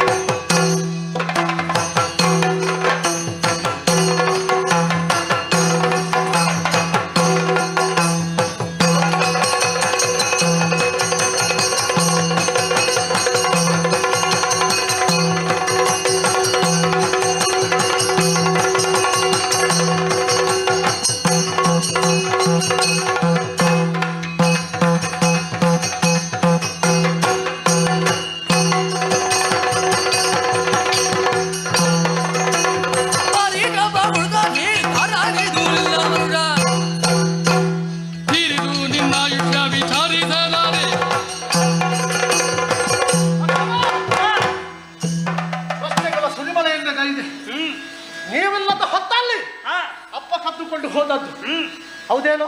ಏನು ಕಾಡು ಅಂತ ಗೊತ್ತುಂಟ ನಿನಗೆ? ರಕ್ಷಣೆ ಮಾಡಲಿಕ್ಕೆ ಸಂಕಟವ ನಿಮಗೆ. ಕದ್ದುಕೊಂಡು ಹೋದುದ್ರಲ್ಲಿ ಒಂದು ಪ್ರಾಮಾಣಿಕವಾದಂತಹ ಉದ್ದೇಶ ಉಂಟು. ಏನು? ಕೇವಲ ಶೂರ್ಪನಖ ಮಾನಭಂಗದ ಕಥೆ ಅಲ್ಲ. ಸ್ವಲ್ಪ ಹಿಂದೆ ಹೋಗು. ಏನು? ಮೌಲ್ಯಗಳು ನಿನ್ನಲ್ಲಿ ದೂರವಿದ್ರಂತೆ. ರಾಮನಲ್ಲಿ ಹೇಗೆ ಒಂದು ತಲೆಯವ, ಎರಡು ತಲೆಯವ, ಮೂರು ತಲೆಯವ, 10 ತಲೆಯ ರಕ್ಕಸರು ಈ ಕಾನೂನದಲ್ಲಿದ್ದಾರೆ.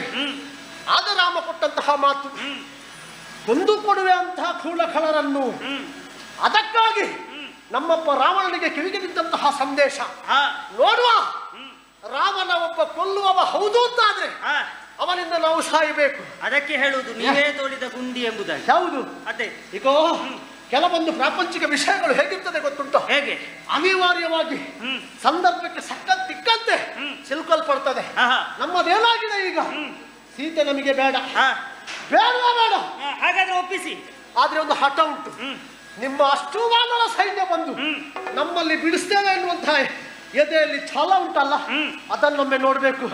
ಲಕ್ಷ್ಮಣ, ಏನು ಯಾವುದೇ ದಿವ್ಯಾಸ್ತ್ರಗಳಿರಲಿ ಭಾರಿ ಛಾಪವನ್ನು ಕೈಗೊಂಡಿದ್ದೇನೆ. ಒಂದೇ ಒಂದು ಶರ ಲಕ್ಷ್ಮಣ ಇಲ್ಲ ಅಂತ ಮಾಡ್ತೇನೆ, ಕಾಲಿಗೆ ಬಿದ್ದು ಬದುಕುವ ಅವಕಾಶ ನಾವು ಕೊಡ್ತೇವೆ. ಕದ್ದುಕೊಂಡು ಹೋದಂತಹ ನನ್ನ ಅತ್ತಿಗೆಯನ್ನು ಪುನರಪಿ ನನ್ನ ಅಣ್ಣನ ಪದತಲಕ್ಕೆ ಒಪ್ಪಿಸಿ ಬದುಕ ಬಿಟ್ಟೇನು. ಹೌದಾ? ಇಲ್ಲದೆ ಹೋದರೆ ಕ್ಷಾತ್ರ ಧರ್ಮಕ್ಕೆ ಅನುಗುಣವಾಗಿ ನಿಮ್ಮ ಶಿರವನ್ನು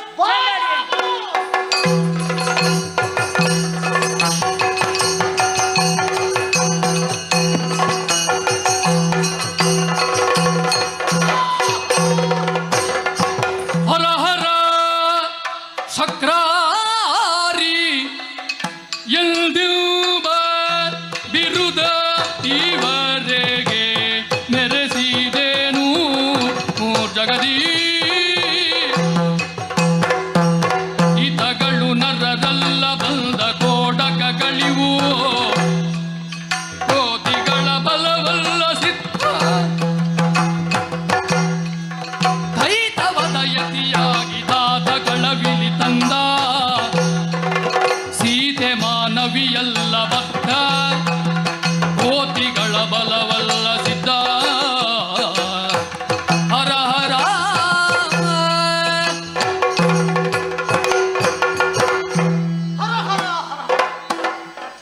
ನೇರವಾಗಿ ಸ್ವರ್ಗವನ್ನು ಏರಿ ವಜ್ರ ಕಂಬಕ್ಕೆ ಶಕ್ರನನ್ನು ಕಟ್ಟಿದ ಕಾರಣದಿಂದಾಗಿ ಶಕ್ರಾರಿ ಎಂಬಂತಹ ನೆಗಲ್ತಿಗೆ ಪಾತ್ರನಾದವ ಇಂದ್ರಾರಿ ಇಂದಿನ ಕಾಲದಲ್ಲಿ ಮೂಲಲಿ ಕುಂಬಿದ ಈ ಮಣ್ಣಿನಲ್ಲಿ ಧರಾಶಾಯಿಯಾಗಿ ಬಿದ್ದಿದ್ದೇನೆ.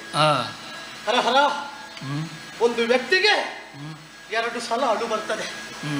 ತನ್ನ ಪ್ರೀತಿ ಪಾತ್ರರು ಈ ಪ್ರಪಂಚವನ್ನು ಬಿಟ್ಟು ಹೋಗುವಾಗ ಕಣ್ಣಾಲಿಗಳಲ್ಲಿ ಕಣ್ಣ ನೀರು ಬಂದು ಹೃದಯ ನಡುಗಲ್ಪಡ್ತದೆ. ಶರೀರ ಹೇಳಿದ ಮಾತನ್ನು ಕೇಳುವುದಿಲ್ಲ. ಇನ್ನೊಂದು ಯಾವಾಗ ಗೊತ್ತೇ? ತಾನು ಆರ್ಜಿಸಿದ್ದು, ತಾನು ಮಾಡಿದ್ದು, ತಾನು ಪ್ರೇರೇಪಿಸಿದ್ದು ಎಲ್ಲವೂ ತಪ್ಪು ಎನ್ನುವುದು ನನ್ನ ಶರೀರ ಕ್ಷೀಣವಾಗುವಾಗ ಕಣ್ಣಾಲಿಗಳಲ್ಲಿ ಕಣ್ಣ ನೀರು ತುಂಬಿಕೊಂಡು ಬರ್ತಾನೆ. ಆಲೋಚಿಸಿ ನೋಡಿದ್ರೆ ಮಕರಾಕ್ಷನು ಹೇಳಿದ, ಅದೆಷ್ಟೋ ಹಿರಿಯರು ಹೇಳಿದ್ರು ಅಪ್ಪನಿಗೆ, ಅಪ್ಪ ಒಪ್ಪಿಕೊಳ್ಳಿಲ್ಲ. ಈತಗಳು ನರರಲ್ಲ, ಈತಗಳು ಕೋಣಗಳಲ್ಲ, ಸೀತೆ ನಿಜವಾದ ಮಾನವಿ ಅಲ್ಲ, ಒಡಲಾಲದಲ್ಲಿ ಮಾತ್ರ ಸ್ವರೂಪಿಯಾದಂತಹ ಛಾಯೆ. ಅವಳ ಕಣ್ಣೆದುರು ಹೋಗುವಾಗ ಕಾಲು ಹಿಡಿಬೇಕು ಅಂತಾಗುತ್ತದೆ. ಆದ್ರೆ ನನ್ನ ಒಳಗಿರುವಂತಹ ನನ್ನ ಅಪ್ಪ ಪ್ರೇರೇಪಿಸಿದ್ದು ಏನು? ಹೋಗುವಾಗಲೇ ಕರೆದುಕೊಂಡು ಬಾ. ಹಿರಿಯವರಾದ್ರೂ ಒಂದು ಮಾತನ್ನು ಹೇಳ್ತಾರಂತೆ, ಯಾವಾಗಲೂ ಅಪ್ಪ ನೆಟ್ಟ ಆಲದ ಮರ ಆಗಬಾರ್ದು, ತಾನು ನೆಟ್ಟದ್ದು ಮಾವಿನ ಮರ ಆದ್ರೂ ಆಗಬಹುದು. ಅಪ್ಪ ನೆಟ್ಟ ಆಲದ ಮರವನ್ನೇ ನೆರಳಾಗಿ ಸ್ವೀಕರಿಸಬೇಡ ಮಗನೇ ಎನ್ನುವಂಥದ್ದನ್ನು ನಾನು ಕೇಳಲಿಲ್ಲ. ಇಂದು ಸಾಯ್ತಾನೆ ಎನ್ನುವಂತಹ ಆ ಮರುಕ ನನ್ನಲ್ಲಿ ಇಲ್ಲ. ಆದ್ರೆ ಬೇಸರ ಆಗುವುದು ಒಂದೇ ಒಂದು ಕಾರಣಕ್ಕೆ, ಆಶ್ಚಂದ್ರ ಸೂರ್ಯಾರ್ಕವಾಗಿ ಬೆಳಗಬೇಕಾದಂತಹ ಲಂಕೆಯ ಸಾಮ್ರಾಜ್ಯ ಕೇವಲ ಒಂದು ಹೆಣ್ಣಿನಿಂದ ಅಂತ್ಯ ಕೂಪಕ್ಕೆ ತಳ್ಳಲ್ಪಡ್ತದೆ ಎಂದಾದ್ರೆ ನನ್ನ ಅಪ್ಪ ಸಾಧಿಸಿದಂತಹ ಸಂಪಾದನೆ, ನನ್ನ ಅಪ್ಪ ಕೈದಂತಹ ಸಾಧನೆ, ಈಶ್ವರನನ್ನು ಪೂಜಿಸಿದಂತಹ ತಪಸ್ಸು ಎಲ್ಲಿ ಉಂಟು ಅದಕ್ಕೆ ಬೆಲೆ? ಮಗನಾಗಿ ನನಗೆ ಏನು ಮಾಡ್ಲಿಕ್ಕೆ ಆಗುದಿಲ್ಲ ಎನ್ನುತ್ತದೆ ಕೊರತೆ. ಬಿಡಿ, ಅವತ್ತೇ ಹೇಳಿದ್ದೇನೆ, ಅದೇ ಮುಂದಿನ ಸ್ವರ್ಗ, ಅದೇ ಹಿಂದಿನ ನರಕ. ನನ್ನ ಗೆಲುವು ಅಂತಾದ್ರೆ ಅಪ್ಪನಿಗೆ ಸಮರ್ಪಿತ, ನನ್ನ ಸಾವು ಅಂತಾದ್ರೆ ಅದು ಕೂಡ ನನ್ನ ಅಪ್ಪನಿಗೆ ಸಮರ್ಪಿತ. ಇಷ್ಟೆಲ್ಲ ನನ್ನನ್ನು ಹೋರಾಡಿ ಕೆಳಗಿಳಿಸಿದ್ದಾನೆ, ಆದ್ರೆ ನನ್ನ ಹೊರ ಗೊತ್ತಿರ್ಬೇಕಲ್ಲ ಅವನಿಗೆ. 12 ವರುಷ ನಿತ್ರಾಹಾರ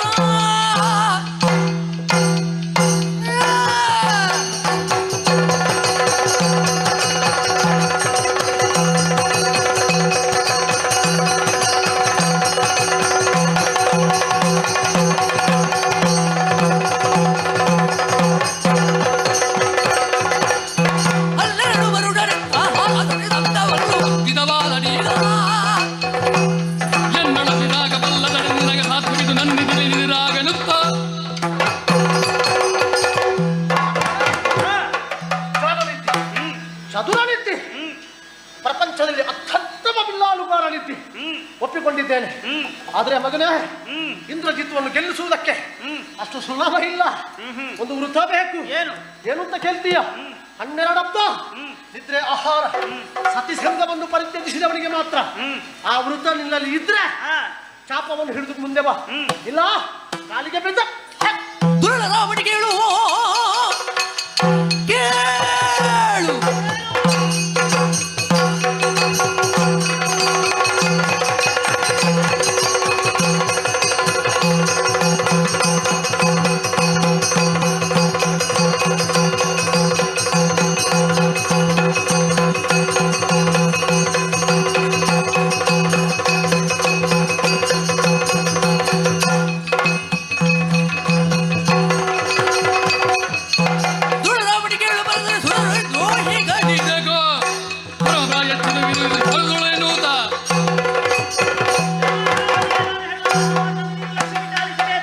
ನಿನ್ನನ್ನು ಕೊಲ್ಲಬೇಕಾದ್ರೆ ಅದು ಯಾವ ವೃತ್ತ ಇದೆಯೋ ಅದನ್ನು ಬಾಯಿ ಮುಖೇನ ಹೇಳುವುದಲ್ಲ, ಯುದ್ಧ ಮುಖೇನ ತೋರಿಸಿ.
ನೆತ್ತರೆಲ್ಲವ ತೋಳೆದು ಮತ್ತೆ ಕವಳೋಷಧಿಯ ಮಂತ್ರಿಸೂತ ಹಕ್ಕಿಗೆ ನಿತ್ತುಕೊಂಡಿರಬೇಡಿರಿ ತಗೊಳ್ಳಿರೆನುತ್ತ ಸುತ್ತಲೂ ಪಚರಿಸಿದನು ಮಿತ್ರ ಜಾತಿಗಳ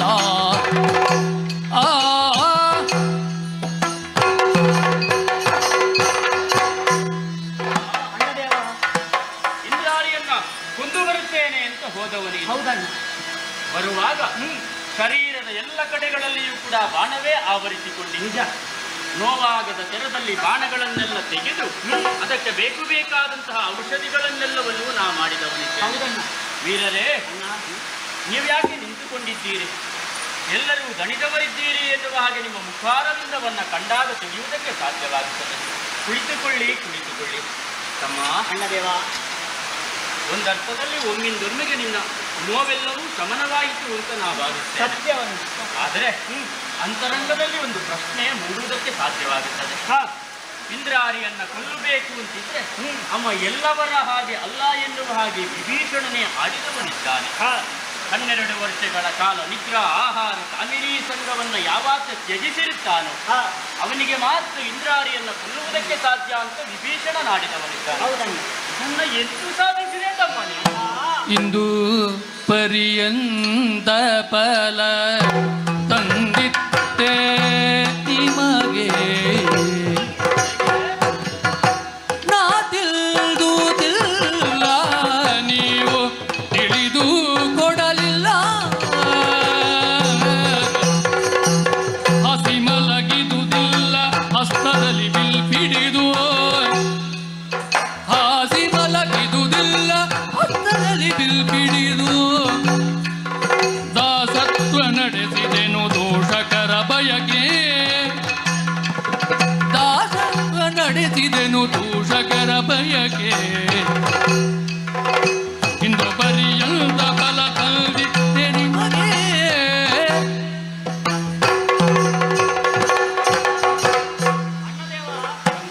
ವಿಷ್ಣುವಾಕ್ಯ ಪರಿಪಾಲನಾರ್ಥವಾಗಿ ನೀವು ಅಯೋಧ್ಯವನ್ನು ತೆರಳುವಂತಹ ಕಾಲದಲ್ಲಿ ನಿಮ್ಮ ಜೊತೆಯಲ್ಲೇ ಬಂದವನು ನಾನು. ಬೇಡ ಎನ್ನುವ ಹಾಗಾಡಿದ್ರೂ ನನ್ನನ್ನು ಅನುಸರಿಸಿ ಬಂದವ. ನಿನ್ನ ನೆರಳಿನಂತೆ ಬರಬೇಕು ಎಂಬುದಾಗಿ ನನ್ನ ಅಮ್ಮನ ವಾಕ್ಯ. ಹಾಗಾಗಿ ನಿನ್ನ ಜೊತೆಯಲ್ಲಿ ಬಂದಂತಹ ಕಾಲದಲ್ಲಿ 2 ಪ್ರಮುಖ ಕ್ರೀಡೆಗಳನ್ನು ನಿರ್ಮಿಸಿದವನಿದ್ದೇನೆ. ಆ ಕಾಲ ಕಾಲಕ್ಕೆ ಯಾಕೆ ಅಂತ ಕೇಳಿದಾಗ ಉತ್ತರವನ್ನು ನೀನೇ ಕೊಟ್ಟವನೇ ಇದ್ದಿದ್ದಾನೆ. ಹೌದಣ್ಣ, ಒಂದು ನನಗೆ ಮತ್ತೆರಡು ನಿಮಗೆ. ಹೌದು. ಯಾವುದೇ ಕಾರಣಕ್ಕೂ ಅಣ್ಣ ಅತಿಗೆ ನೋವಾಗಬಾರದೆಂಬ ಉದ್ದೇಶದಿಂದ ಅಣ್ಣ ಏನು ಮತ್ತೆ ಕಂದಮೂಲಾದಿಗಳನ್ನು ನಾನು ಹಣ್ಣುಗಳನ್ನು ತಂದು ನೀಡುತ್ತಾ ಇದ್ದೆ. ಸರಿ, ಹೊಟ್ಟೆಯನ್ನು ತುಂಬಿಸಿಕೊಳ್ಳುವುದಕ್ಕಾಗಿ ಕಷ್ಟವನ್ನು ಪಡಬಾರದೆಂಬ ಉದ್ದೇಶದಿಂದ ಅಣ್ಣದೇವ. ಹಾಗಾಗಿ ಆ ಹೊತ್ತಿಗೆ ನನ್ನ ಮನಸ್ಸಿನಲ್ಲಿ ನಾನೊಂದು ಸಂಕಲ್ಪವನ್ನು ಮಾಡಿದ್ದೆ. ಏನು? ಯಾವುದೇ ಕಾರಣಕ್ಕೂ ನಾನಾಗಿ ಹಣ್ಣನ್ನು ತಿನ್ನುವುದಿಲ್ಲ, ನನ್ನ ಅಣ್ಣ ಕೈಯಾರೆ ಕೊಡಬೇಕು ಎಂಬುದಾಗಿ. ಅಣ್ಣ ತಿಳಿಯೋದೋ ನೀನು ಕೊಡಿಯಲಿಲ್ಲ, ನಾನಾಗಿಯೇ ತಿನ್ನಲಿಲ್ಲ. ಹಾಗಾಗಿ 12 ವರ್ಷಗಳ ಕಾಲ ನಾನು ಉಪವಾಸವನ್ನೇ ಆಚರಿಸಿದೆ. ರಾತ್ರಿಯ ಕಾಲದಲ್ಲಿ ದಂಡಕಾರಣ್ಯವಿದೆ, ಎಲ್ಲಿ ನೋಡಿದರೂ ಕೂಡ ರಾಕ್ಷಸರ ಅಟ್ಟಹಾಸವೇ ಕಾಣುತ್ತದೆ. ಆ ಹೊತ್ತಿಗೆ ನನ್ನ ರಕ್ಷಣೆಗಾಗಿ ನಾನು ಕೈಯಲ್ಲಿ ಬಿಲ್ಲುಗಳನ್ನು ಹಿಡಿದು ಕಾಯುತ್ತಾ ಇದ್ದೆ. ದೂಷಕರ ಭಯಕ್ಕೆ ಅಂಜಿ ನಾನು ಈ ರೀತಿಯದ್ದಾದಂತಹ ಕಾರ್ಯವನ್ನು ನಾನು ಎಸಗಿದವನಿದ್ದೇನೆ. ಮಡದಿಯನ್ನು ನಾನು ಬಿಟ್ಟು ಬಂದವನಿದ್ದೇನೆ. ಆದ್ದರಿಂದ ಈ 3 ವೃತವನ್ನು ಸಾಧಿಸಲು ನನಗೆ ಸಾಧ್ಯವಾಯಿತು. ಅಣ್ಣದೇವ, ಇದರಲ್ಲಿ ನನ್ನದು ದೊಡ್ಡತನ ಏನೂ ಇಲ್ಲ. ಅತ್ತಿಗೆ ಹಿಂದೆ ಪಡೆಯುವಲ್ಲಿ ಒಂದು ಸಣ್ಣ ಇಳಿಲಿದ್ದೇವೆ ಅಷ್ಟೇ. ಆದ್ದರಿಂದ ಅಣ್ಣ, ಇಷ್ಟಾದರೂ ಆ ರಾವಣಿಯ ವಧೆಯಾಗಿದೆ.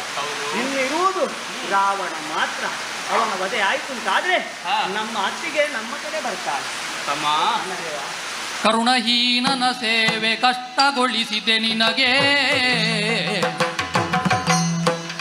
ಕರುಣ ನಿನ್ನು ಪಗಾರ ಮರೆಯುವುದಿಲ್ಲೆಂತೋ. ಕರುಣಹೀನನ ಸೇವೆ ಕಷ್ಟಗೊಳಿಸಿದು ನಿನಗೆ,